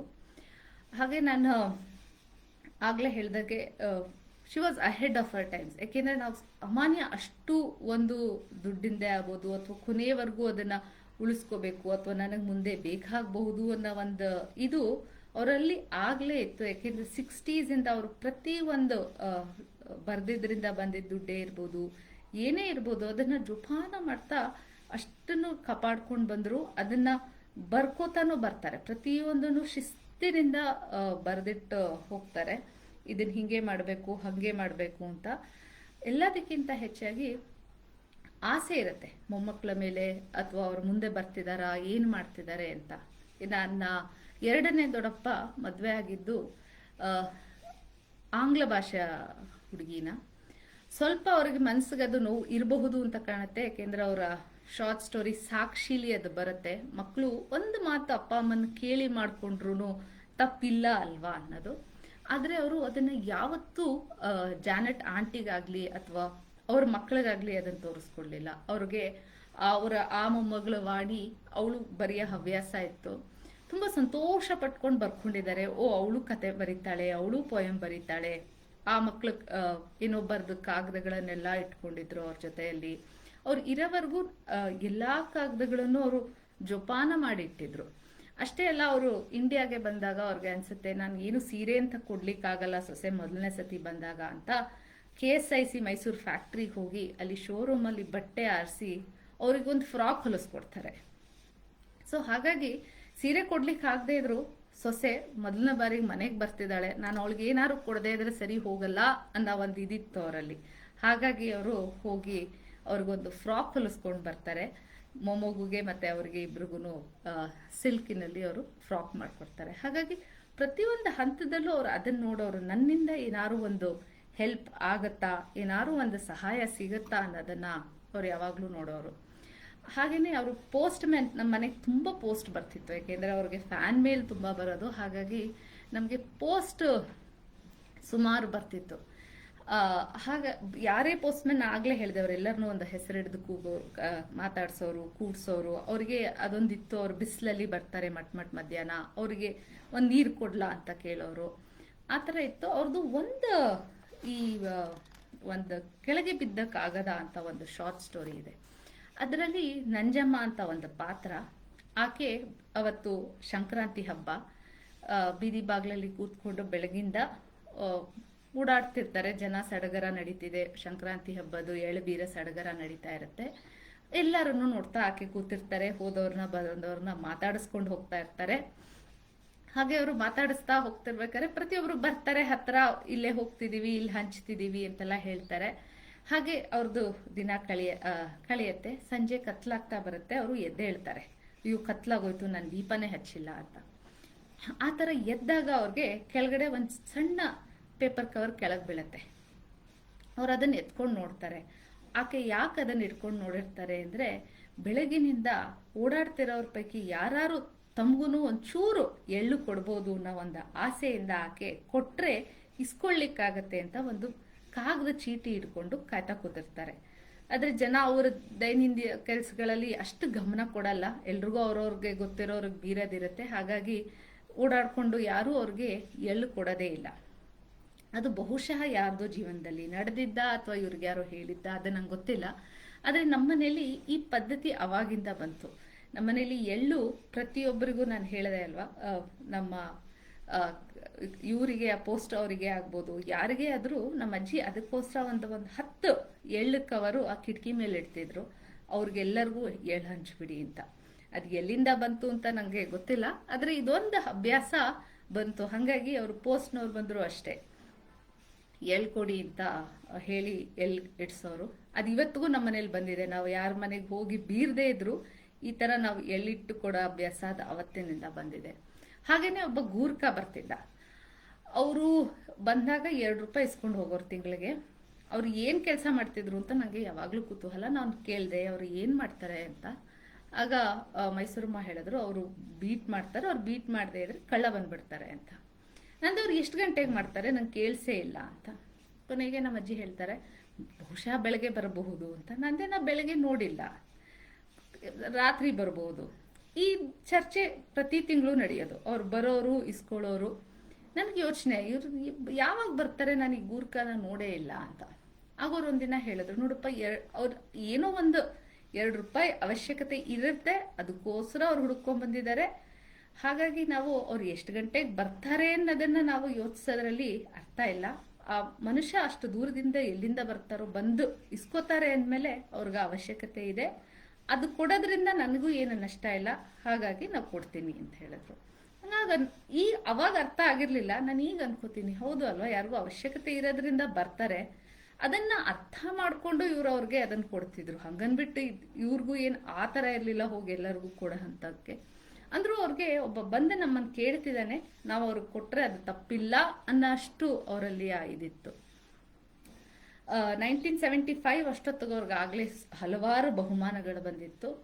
ಒಂದು ನಾನು ಅದರಲ್ಲಿ ಇಷ್ಟಪಡ್ತೇನೆಂದ್ರೆ, ಅವರು ನಾನು ಯಾವತ್ತೂ ನನಗೆ ಬಂತು ಅಥವಾ ಅವರನ್ನು ಅವ್ರು ಪ್ರಶಂಸಿಸ್ಕೊಂಡಿದ್ದು ಅಥವಾ ಅವ್ರ ಬಗ್ಗೆ ಅವರು ನಾನು ಇದು ಬರ್ದೆ ಅದು ಬರ್ದೆ ಆತಕ್ಕೆ ಬರ್ದೆ ಅದು ನಾನು ಯಾವತ್ತೂ ಯಾರಿಂದನೂ ಅದು ಕೇಳಿಲ್ಲ. ಯಾಕೆಂದ್ರೆ ಮನೆಯವರಿಗೆಲ್ಲ ಅವರು ಸುಬ್ಬಕ್ಕನಾಗೆ ಉಳಿದ್ರೆ ಹೊರತು ಯಾವತ್ತೂ ಆ ವಾಣಿಯವರ ಒಂದು ವ್ಯಕ್ತಿತ್ವ ಸುಬ್ಬಕ್ಕನ ಯಾವತ್ತೂ ಓವರ್ ಶ್ಯಾಡೋ ಮಾಡಲಿಲ್ಲ. ಸುಬ್ಬಕ್ಕ ಮನೆಯವರಿಗೆ ಸುಬ್ಬಕ್ಕ ಹಾಗೆ ಉಳ್ಕೊಂಡಿದ್ರು, ಮೊಮ್ಮಕ್ಕಳಿಗೆ ಅವರು ಮೈಸೂರಮ್ಮ ಹಾಗೆ ಉಳ್ಕೊಂಡಿದ್ರು. ಅವರ ಕೊನೆಯ ಹಂತದಲ್ಲಿ ಯಾವಾಗ ಅವರ ಅಣ್ಣ ಮೈಸೂರಣ್ಣಂದ ಇದ್ದಕ್ಕಿದ್ದಂಗೆ ಆಕ್ಸಿಡೆಂಟ್ ಅಲ್ಲಿ ಅವ್ರದ್ದು ಸಾವಾಗತ್ತೆ. ಅವರು ದಿನ ಸಂಜೆ ದಾಶಪ್ರಕಾಶ್ ಮೈಸೂರಲ್ಲಿ ನಡ್ಕೊಂಡು ಹೋಗೋ ಅಭ್ಯಾಸ ಇರುತ್ತೆ ನ್ಯೂ ಸಯಾಜಿಯರ್ ಅವ್ರಿಗೆ. ಹಾಗೆ ಅವತ್ತೂ ಅವ್ರು ಪೋಸ್ಟ್ ಮಾಡ್ಲಿಕ್ಕೆ ಅಂತ ಹೋಗ್ತಾರೆ. ಮನೆಯಲ್ಲಿ ಸಂಜೆ ತಿಂಡಿ ಅಭ್ಯಾಸ, ಯಾಕೆಂದ್ರೆ 10 ಗಂಟೆಗೆ ಊಟ ಮುಗ್ದೋಗೋದು. ಹಾಗೆ ಹೋದವರು ವಾಪಸ್ ಬರಲ್ಲ, ಯಾಕೆಂದ್ರೆ ಒಂದು ಆಟೋ ಆಕ್ಸಿಡೆಂಟ್ ಆಗಿ ಅವರು ಹೋಗ್ಬಿಡ್ತಾರೆ. ಅದು ಅವ್ರಿಗೆ ಒಂಥರ ತುಂಬಾನೇ ಶಾಕ್ ಆಗುತ್ತೆ. ಅವರು ಆದ್ರೆ ಅದನ್ನ ಎಕ್ಸ್ಪ್ರೆಸ್ ಮಾಡಲ್ಲ, ಅವರು ಅಷ್ಟು ಓವರ್ಟ್ಲಿ ಎಕ್ಸ್ಪ್ರೆಸಿವ್ ಅಲ್ಲ ನಮ್ಮ ಮೈಸೂರಮ್ಮ. ಹಾಗಾಗಿ ಅವ್ರು ಅದನ್ನ ಒಳಗೆ ಇಟ್ಕೋತಾರೆ. ಅದಾದೊಂದು ಸ್ವಲ್ಪ ದಿನಕ್ಕೆ ಅವ್ರಿಗೆ ಹಾರ್ಟ್ ಅಟ್ಯಾಕ್ ಕೂಡ ಆಗುತ್ತೆ. ಅದರಿಂದ ಅವರು ಅದನ್ನ ತಡೆದು ಮುಂದೆ ಸಾಕ್ತಾರೆ. ಅವ್ರಿಗೆ 1984 ನಾನು ಈಗಾಗಲೇ ಹೇಳಿದೆ, ಅವರು ಪ್ರತಿಯೊಂದು 5 ಮಕ್ಕಳಲ್ಲೂ ಪ್ರತಿಯೊಂದು ಮಕ್ಕಳ ಮೇಲೂ ಒಂಥರ ಕಣ್ಣನ್ನ ಬಚ್ಚಿಟ್ಕೊಂಡು ಸಾಕಿದ್ದಾರೆ ಅನ್ನೋ ಹಂಗಿತ್ತು. ಮಗ ನವೆಂಬರಲ್ಲಿ ಬರ್ತಾನೆ. ಅಮ್ಮ ಮಗನಲ್ಲಿ ಬಹಳ ಪತ್ರ ವ್ಯವಹಾರ, 3 ವಾರಕ್ಕೊಂದ್ಸತಿ ಪತ್ರ ಬರಲೇಬೇಕು, ಇವ್ರು ಅದಕ್ಕೆ ಉತ್ತರ ಕೊಡಬೇಕು, ಇದು ನಡೀತಾನೆ ಇರುತ್ತೆ. ಹಾಗೆ ನವೆಂಬರಲ್ಲಿ ಮಗ ಬರ್ತಾನೆ ಅಂತ ಕಾಯ್ತಾರೆ. ಯಾವುದೋ ಕಾರಣದಿಂದ ಅದು ಡಿಸೆಂಬರ್ಗೆ ಮುಂದೂಡುತ್ತೆ. ಡಿಸೆಂಬರಿಂದ ಕೊನೆಗೆ 1985 ಫೆಬ್ರವರಿಗೆ ಮುಂದೂಡ್ಬಿಡುತ್ತೆ. ಸರಿ, ಇನ್ನೇನು ಮಗ ಬರ್ತಾನೆ ಅಂತ ಇವರು ಎಲ್ಲ ತಯಾರಿ ಮಾಡ್ಕೋತಿರ್ತಾರೆ. ಅಷ್ಟರಲ್ಲಿ ಅವ್ರಿಗೆ ಡಿಸೆಂಬರ್ 22ಕ್ಕೆ ಫಸ್ಟ್ ಅವರ ಹೃದಯಾಘಾತದಿಂದ ಹೋಗ್ಬಿಡ್ತಾರೆ. ಆದ್ರೆ ಇವ್ರಿಗೆ ಅದನ್ನ ತಿಳಿಸಲ್ಲ. ಇವರಿಗೆ ಫಸ್ಟ್ ಆಗ್ಲೇ ಹಾರ್ಟ್ ಅಟ್ಯಾಕ್ ಆಗಿದ್ರಿಂದ ಫಸ್ಟ್ ಡೇ ಬಂದು ಅವ್ರ ಅಕ್ಕನ್ನ ಕರೆಸಿ ಹೇಳ್ತಾರೆ, ಹೃದಯಾಘಾತ ಆಗಿದೆ, ಸೀರಿಯಸ್ ಅಂತೆ ಅಂತ. ಆಗ ಅವರ ಬುಕ್ಕಲ್ಲಿ ಬರ್ದಿದ್ದಾರೆ, ಅಯ್ಯೋ ದೇವ್ರೆ, ಇದು ಯಾಕೆ ಈ ತರ ಆಯ್ತು, ಯಾಕೋ ನಂಗೆ ಕಳವಳ, ನಾನು ದೇವಿ ಮುಂದೆ ದೀಪ ಹಚ್ಚಿಟ್ಟಿದ್ದೀನಿ, ನಾನು ಆ ದೀಪ ಹಚ್ಚಿಟ್ಟೇ ಇರ್ತೀನಿ ಅವನು ಮನೆಗೆ ಹುಷಾರಾಗಿ ಬರೋವರೆಗೂ ಅಂತ ಇದು ಮಾಡ್ಕೋತಾರೆ. ಅದಾದ 2 ದಿನಕ್ಕೆ ಅವರು ಅದರಲ್ಲಿ ಬರೆದಿದ್ದಾರೆ, ಇದು ಹೇಗೆ ಈ ಥರ ಆಯಿತು ನನ್ನ ಜೀವನದಲ್ಲಿ ಅಂತ. ಯಾಕೆಂದರೆ ಅದು ತುಂಬ ಚೆನ್ನಾಗಿ ಬರೀತಾರೆ ಅವರು. ನೀಲಿ ಆಕಾಶ, ಎಲ್ಲೂ ಮೋಡ ಇಲ್ಲ, ಅಂದರೂ ನಂಗೆ ಇಷ್ಟು ದೊಡ್ಡ ಬರಸಿಡ್ಲು ಹೇಗೆ ಬಡೀತು ಅಂತ. ಎಷ್ಟು ಕಷ್ಟಪಟ್ಟು ನಾನು ಸಾಕದೆ, ಎಲ್ಲ ನನ್ನ ಕಷ್ಟಗಳನ್ನು ಒಂದು ಮೂಲೆಯಲ್ಲಿಟ್ಟು ನನ್ನ ಜೀವನದ ಒಂದು ಸಮಾಧಾನ. ಅಣ್ಣ ಮಾಸ್ಟರ್ ಜಿ ಹೋದಾಗ್ಲೂ ಕೂಡ ನಾನು ಮಕ್ಕಳಿಗೋಸ್ಕರ ಧೈರ್ಯ ತಂದ್ಕೊಂಡು ನಿಂತೆ. ನಾನು ಎಲ್ಲಾನು ಜೀವನದಲ್ಲಿ ಅನುಭವಿಸ್ದೆ, ನಾನು ಅದನ್ನು ತಡೆದೆ. ಯಾಕೆಂದ್ರೆ ನನಗೆ ಒಂದು ಸಮಾಧಾನ ನನ್ನ ಮಕ್ಕಳದು.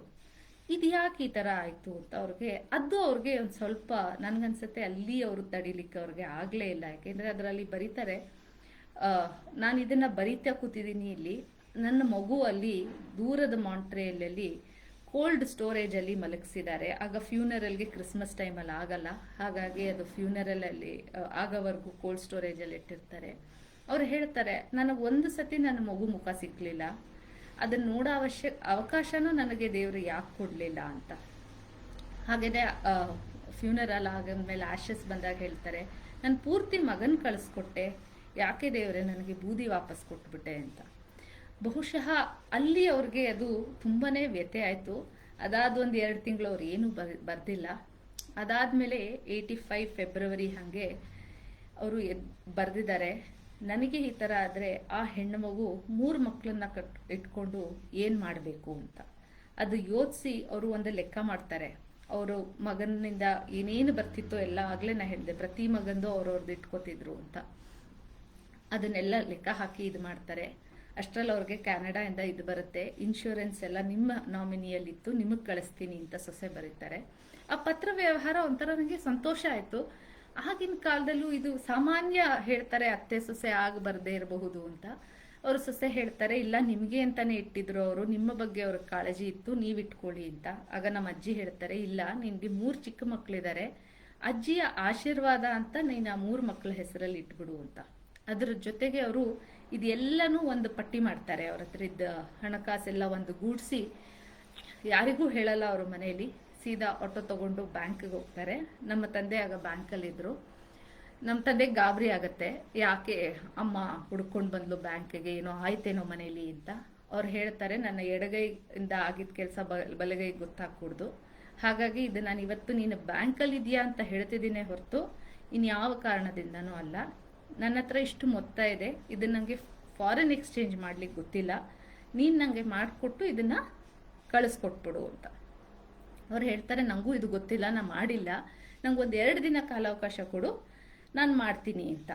ಆಗ ನಮ್ಮ ಅಜ್ಜಿ ಅವ್ರ ಕೈ ಕೊಡ್ತಾರೆ. ಅವ್ರು ಹೇಳ್ತಾರೆ, ಇಲ್ಲ ಇದು ಮನೆಗೆ ತೊಗೊಂಡು ಹೋಗು ಪರವಾಗಿಲ್ಲ. ನಮ್ಮ ಅಜ್ಜಿ ಒಂದೇ ಮಾತು ಹೇಳ್ತಾರೆ, ನಾನು ಹೊರಟು ಬಂದುಬಿಟ್ಟಿದ್ದೀನಿ, ಇದು ನಿನ್ನ ಕೈಲಿ ಕೊಟ್ಟಿದ್ದೀನಿ, ಇಲ್ಲಿಂದ ನೀನು ಮುಂದೆ ಅದನ್ನು ಕೆನಡಾಗೆ ತಲುಪಿಸೋ ಜವಾಬ್ದಾರಿ ನಿಂದು ಅಂತ. ಹಾಗಾಗಿ ನಮ್ಮ ತಂದೆ ಕೊನೆಗೆ ಅವ್ರಿಗೆ ಯಾರೋ ಪರಿಚಯ ಇರ್ತಾರೆ, ಅವರನ್ನೇ ಪರಿಚಯ ಮಾಡಿ ಕೊಡ್ತಾರೆ. ಹೇಳ್ತಾರೆ, ಅಮ್ಮ ನೀನು ಇವ್ರ ಮೂಲಕ ಕಳಿಸ್ಬಿಡು, ಆಗ ನಿನ್ನ ಎಡಗೈ ಬಲಗೈ ಗೊತ್ತಾಗದೇ ಇರೋದು ಹಾಗೆ ನಡ್ಕೊಂಡು ಹೊಟ್ಟೋಗ್ಲಿ ಅಂತ. ಹಾಗೆ ಅವರು ಪ್ರತಿಯೊಂದು ಇದರಲ್ಲೂ ನನ್ನ ಮಗ ಹೋಗ್ಬಿಟ್ಟ, ಆಕೆಯಲ್ಲಿ ಬೇರೆ ದೇಶದವಳು, ನನಗೂ ಅದಕ್ಕೂ ಏನು ಸಂಬಂಧ ಇದೆ ಅಂತ ಯೋಚಿಸ್ಲೇ ಇಲ್ಲ. ಅದು ನನ್ನ ವಸ್ತು, ನನ್ನ ಮೊಮ್ಮಕ್ಕಳಿವೆ, ಅವ್ರಿಗೆ ನಾನು ಮಾಡಬೇಕಾದ ನನ್ನ ಕರ್ತವ್ಯ ಅಂದ್ಕೊಂಡು ಆ ಥರ ಪ್ರತಿಯೊಂದು ಹಂತದಲ್ಲೂ ಆ ಥರ ಯೋಚಿಸೋರವರು. ಅಯ್ಯೋ ಮಕ್ಕಳಿಗೆ ನಾನು ಏನು ಮಾಡಲಿ. ನಂಗೆ ಆಶ್ಚರ್ಯ ಆಯಿತು, ಆ ಡೈರಿ ಓದ್ಬೇಕಾದ್ರೆ ಎಲ್ಲೋ ಒಂದು ಕಡೆ 1986 ಏನೋ ದೀಪ ಇವತ್ತು ಇಂಕ್ ಪೆನ್ನಲ್ಲಿ ಬರೀಲಿಕ್ಕೆ ಶುರು ಮಾಡಿದ್ಲು ಅಂತ. ನಂಗೊಂದು ಸ್ವಲ್ಪ ನಗು ಬಂತು ಅದು ಓದಿ. ಇದೂ ಒಂಥರ ಈವೆಂಟ್ ಅಂತ ಪಾಪ ತಿಳ್ಕೊಂಡು ಬರ್ದಿದಾರಲ್ಲ ಅಂತ. ಹಾಗೇನೆ ನಾ ಹೇಳಿದೆ ಅಲ್ಲ, ನಾವು ಬರಿತಿದ್ದಿದ್ದು ಬುಕ್ಕನ್ನ ಎತ್ತಿಟ್ಕೊಳ್ಳೋರು.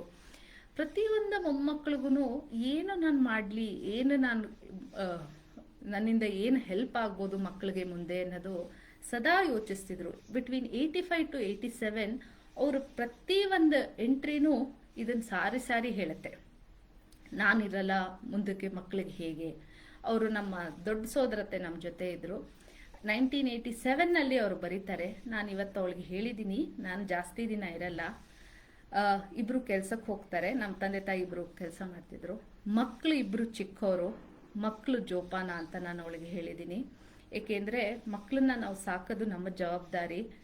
ಅವನ್ನ ಕಣ್ಣಲ್ಲಿ ನಾವು ನೋಡ್ಕೊಳ್ದೇ ಇದ್ರೆ ಈಗ ಮುಂದಕ್ಕೆ ಕಷ್ಟ ಆಗುತ್ತೆ. ಹಾಗಾಗಿ ನಾನು ಅವಳಿಗೆ 100 ಸತಿ ಹೇಳಿದ್ದೀನಿ, ಮಕ್ಕಳನ್ನ ಜೋಪಾನವಾಗಿ ಸಾಕು ಅಂತ. ನಂಗೆ ಅದನ್ನು ನೋಡಿದಾಗ ಅನ್ನಿಸ್ತು, ಹೌದಲ್ವಾ, ನಮ್ಮ ಅತ್ತೆ ನಮ್ಮನ್ನು ನಿಜವಾಗ್ಲೂ ತುಂಬ ಚೆನ್ನಾಗಿ ಸಾಕಿದ್ರು. ಹೇಳಬೇಕು ಅಂತ ಹೋದರೆ ನಾನು ಅಂದ್ಕೊಂಡೆ, ಇಷ್ಟೊಂದು ಕಾಳಜಿ ಇರುತ್ತಾ ನಮ್ಮ ಮುಂದಿನ ಪೀಳಿಗೆನೂ ಚೆನ್ನಾಗಿ ಬರಲಿ ಅನ್ನೋದು ಇಷ್ಟು ಯೋಚನೆ ಇರುತ್ತಾ ಅಂತ ನನಗೆ. ಯಾಕೆಂದರೆ ಈಗಿನ ಇದರಲ್ಲಿ ನಮ್ದು ನಾವು ನೋಡಿದ್ರೆ ಸಾಕು ಹಂಗಿರ್ತೀವಿ. ಅಂಥದ್ರಲ್ಲಿ ಅವರು ಪ್ರತಿಯೊಂದು ಮೊಮ್ಮಕ್ಕಳ ವಿಚಾರಕ್ಕೂ, ಅಯ್ಯೋ ನಾನಿರಲ್ಲ, ಅಷ್ಟೊತ್ತಿಗೆ ಪಾಲಿಸಿ ಬಂದರೆ ಮಗುಗೆ ಕಾಲೇಜ್ಗೆ ಹೆಲ್ಪ್ ಆಗ್ಬೋದು, ಆ ಥರ ಯೋಚಿಸಿ ಅವರು 85 to 87 ಸುಮಾರು ಕೆಲಸಗಳನ್ನು ಮುಗಿಸಿದ್ದಾರೆ. ಶಾರೀರಿಕವಾಗಿ ಆಗ್ತಿರ್ಲಿಲ್ಲ, ಆಗ್ಲೇ ಅವ್ರದ್ದು ಡಯಾಬಿಟೀಸ್ ಕಂಟ್ರೋಲಲ್ಲಿ ಇರಲಿಲ್ಲ, ಸುಮಾರು ತೊಂದರೆಗಳಾಯ್ತು ಅವ್ರಿಗೆ. ಆ ಟೈಮಲ್ಲಿ ಹಾರ್ಟ್ ಅಟ್ಯಾಕ್ ಆಯಿತು, ಎಲ್ಲ ಆಯಿತು. ಆದರೆ ಒಂದನ್ನು ಅವರು ಯಾವುದನ್ನು ನಿಲ್ಲಿಸಲಿಲ್ಲ, ಮಾಡಬೇಕಾದ ಅಷ್ಟು ಕರ್ತವ್ಯಗಳನ್ನು ಮಾಡ್ತಾ ಹೋಗ್ತಾರೆ. 87 ಎಂಡಲ್ಲಿ ಅವ್ರು ಹೇಳ್ತಾರೆ, ಇನ್ನು ನಂದು ಮುಗಿತಾ ಬಂತು, ದೇಹ ಆಗಲಿ ಮನಸ್ಸಾಗಲಿ ನಿಲ್ತಿಲ್ಲ, ಹಾಗಾಗಿ ನಾನು ಹೊರಡ್ಕೋಬೇಕಾಗತ್ತೆ, ಹೊರಡ್ತೀನಿ, ನನ್ನ ಕರ್ತವ್ಯ ನಾನು ಮುಗಿಸಿದ್ದೀನಿ ಅಂತ ಸಂತೋಷ ಪಡ್ಕೋತಾರೆ. ಆಗ ನಾನು ಅಂದ್ಕೊಂಡೆ, ಹೌದಲ್ವಾ, ಒಂಥರ ನಾನು ಹಿಂದೆ ಶಿವರಾಮ್ ಕಾರಂತರದ್ದು ಕತೆ ಓದಿದ್ದೆ. ಆವಾಗ ಅದರಲ್ಲಿ ಮೊಮ್ಮಗಳು ಅಜ್ಜಿದು ಬುಕ್ ಸಿಗುತ್ತೆ ಅವಳಿಗೆ ಮೇಲೆ ಹತ್ತು ಹೋದಾಗ. ಅಲ್ಲಿ ಅವಳು ಓದ್ತಾಳೆ, ನನಗೆ ಅದು ಯಾವುದು ಮೈಮನಗಳ ಸುಳಿಯಲ್ಲಿಯ ಯಾವುದು ಅಂತ ನಂಗೆ ಕರೆಕ್ಟಾಗಿ ಜ್ಞಾಪಕ ಬರ್ತಾ ಇಲ್ಲ, ಬಟ್ ಅದರಲ್ಲಿ ಮೊಮ್ಮಗಳು ಅಜ್ಜಿ ಬಗ್ಗೆ ತಿಳ್ಕೊತಾಳೆ ಆ ಬುಕ್ ಓದಿ. ನನಗೆ ಒಂದು ಸ್ವಲ್ಪ ಆ ಥರನೇ ಆಯಿತು. ಇದರಿಂದ ನಾನು ಬಹುಶಃ ಓದಿರ್ಲಿಲ್ಲ, ನಾನು ಏನಿದ್ರು ಅವ್ರದ್ದು ಕತೆ ಯಾವಾಗ ಶುರು ಮಾಡಿದ್ರು ಆ ಪಾಯಿಂಟ್ಸ್ಗಳು ತಗೊಂಡಿದ್ದೆ ಹೊರತು ಈ ಒಂದೊಂದೇ ಲೈನನ್ನು ಹೋಗಿ ಏನು ಬರ್ದಿರ್ಬೋದು, ಯಾಕೆಂದ್ರೆ ತುಂಬ ದೊಡ್ಡ ಡೈರಿ ಅದು. ಅಷ್ಟು ನನಗೆ ಯಾವತ್ತು ಪೇಷನ್ಸ್ ಇರಲಿಲ್ಲ ಅದು ನೋಡೋಕ್ಕೆ, ಅಥವಾ ನಂಗೆ ಹೊಳೆದು ಇರಲಿಲ್ಲ ಇದರಲ್ಲೂ ಬರೆದಿರಬಹುದು ಅಂತ. ಏಕೆಂದರೆ ಬರೆದಿದ್ದ ಬಾಕಿ ಎಲ್ಲ ನಾನು ಇದು ಮಾಡಿಬಿಟ್ಟಿದ್ದೀನಿ ಮೈಸೂರಲ್ಲಿ ಅಂತಲೇ ತಿಳ್ಕೊಂಡು ಬಂದಿದ್ದೆ. ನಂಗೆ ಇದರಲ್ಲಿ ಅಕಸ್ಮಿಕವಾಗಿ ಅವತ್ತು ದೀಪಂದು ಅದೇ ಶುರು ಮಾಡಿದ್ಲು ಅಂತ ಓದಿದ್ನಲ್ಲ, ಅವಾಗ ಹೊಳಿತು ಇದರಲ್ಲೂ ಏನೋ ಬರ್ದಿದ್ದಾರೆ ಇವರು ಅಂತ. ಹಾಗಾಗಿ ನಾನು ಅದು ಓದ್ಲಿಕ್ಕೆ ಶುರು ಮಾಡಿದಾಗ ಬಹಳಷ್ಟು ನಾನು ತಿಳ್ಕೊಂಡೆ. ಬಹುಶಃ ನಾನು ಇದಕ್ಕೆ ಮುಂಚೆ ಎಷ್ಟು ನಾನು ಅರ್ಥ ಮಾಡ್ಕೊಂಡಿದ್ನೋ ಅವರನ್ನ, ಈ 4 ವಾರದಲ್ಲಿ ಮೈಸೂರಮ್ಮ ಅನ್ನೋದನ್ನ ಬಿಟ್ಟು ವಾಣಿ ಅನ್ನೋ ಒಂದು ಏನು ಅವರ ಪರ್ಸನಾಲಿಟಿ ಇತ್ತು, ಅಥವಾ ಸುಬ್ಬಕ್ಕ ಅಂತ ಒಂದು ಪರ್ಸನಾಲಿಟಿ ಏನಿತ್ತೋ ಅದನ್ನು ಕೂಡ ನಾನು ಅರ್ಥ ಮಾಡಿಕೊಂಡೆ. ಆ ಅರ್ಥ ಮಾಡ್ಕೊಂಡಿದ್ದಕ್ಕೆ ಅವಕಾಶ ನನ್ನ ಪ್ರಕಾರ ಈ ಕಾರ್ಯಕ್ರಮದಿಂದ ಆಯಿತು ಅಂತ ನಾನು ಭಾವಿಸ್ತೀನಿ. ನಾನು ಒಬ್ಳಿಗೆ ಅಲ್ಲ, ಮನೆಯಲ್ಲಿ ಎಲ್ಲರಿಗೂ ನಾನು ಹೇಳ್ದಂಗೆ 4 ವಾರ ಸುಮಾರು ಅವ್ರ ಬಗ್ಗೆ ಮಾತಾಡಿದ್ವಿ. ಯಾಕೆಂದರೆ ಪ್ರತಿಯೊಬ್ಬರಿಗೂ ಅವ್ರದ್ದೇ ಆದ ಒಂದು ಥಾಟ್ ಇತ್ತು, ಪ್ರತಿಯೊಬ್ಬರಿಗೂ ಅವ್ರದ್ದೇ ಆದ ಒಂದು ಸಿಹಿ ನೆನಪಿತ್ತು ಅವ್ರ ವಿಚಾರವಾಗಿ ಅಥವಾ ಅವರ ಇಂಪ್ರೆಷನ್ ಪರವಾಗಿ. ಅದು ಎಲ್ಲನೂ ಪ್ರತಿಯೊಬ್ಬರು ಮೆಲ್ಕು ಹಾಕ್ತಾ ಬಂದರು ಈ 4 ವಾರದಲ್ಲಿ. ಹಾಗಾಗಿ ನಮಗೂ ಸುಮಾರು ಮುಂದಿನ ಪೀಳಿಗೆಗೆ ಈ ಥರ ಇದ್ದರು ನಿಮ್ಮ ಮುತ್ತಜ್ಜಿ ಅಥವಾ ಮರಿ ಮುತ್ತಜ್ಜಿ ಅಂತ ಹೇಳಲಿಕ್ಕೂ ಒಂದು ಅವಕಾಶ ನಮಗೆ ಕಲ್ಪಿಸ್ಕೊಡ್ತು ಈ ವೇದಿಕೆ ಅಂತ ನಾ ಭಾವಿಸ್ತೀನಿ. ಇದು ಎಲ್ಲರಿಗೂ ಹಿಡಿಸಿ ಇನ್ನು ಮುಂದೆ ನಾವು ಬರ್ತಾ ಬರ್ತಾ ಈ ಥರನೇ ಸುಮಾರು ಜನ ಇರಬಹುದು. ನಮ್ಮ ಅಜ್ಜಿ ಹೇಗೋ, ನಮಗೆ ನಮ್ಮ ಅಜ್ಜಿ ಹೆಚ್ಚಂದ್ರೆ ಎಲ್ಲರಿಗೂ ಎಷ್ಟೋ ಜನ ಇರ್ತಾರೆ ಲೇಖಕಿಯರು, ಅವರದೇ ಆದ ಒಂದು ಪರ್ಸನಾಲಿಟಿ, ಅವರದೇ ಆದ ಒಂದು ಪರ್ಸನಲ್ ಸ್ಟೈಲ್ ಕೂಡ ಇರುತ್ತೆ. ಇದು ಹೆಚ್ಚು ಹೆಚ್ಚು ಕಾಣ್ತಾ ಹೋದರೆ ಬಹುಶಃ ಬರೋ ಪೀಳಿಗೆಗೆ ಇನ್ನಷ್ಟು ಸಹಾಯ ಆಗುತ್ತೆ ಅಂತ ನಾನು ಅಂದ್ಕೊಂಡಿದ್ದೀನಿ. ನನಗೆ ಮಾತಾಡಲಿಕ್ಕೆ ಇಷ್ಟು ಅವಕಾಶ ಕೊಟ್ಟಿದ್ದಕ್ಕೆ ತಮ್ಮೆಲ್ಲರಿಗೂ ಧನ್ಯವಾದಗಳು.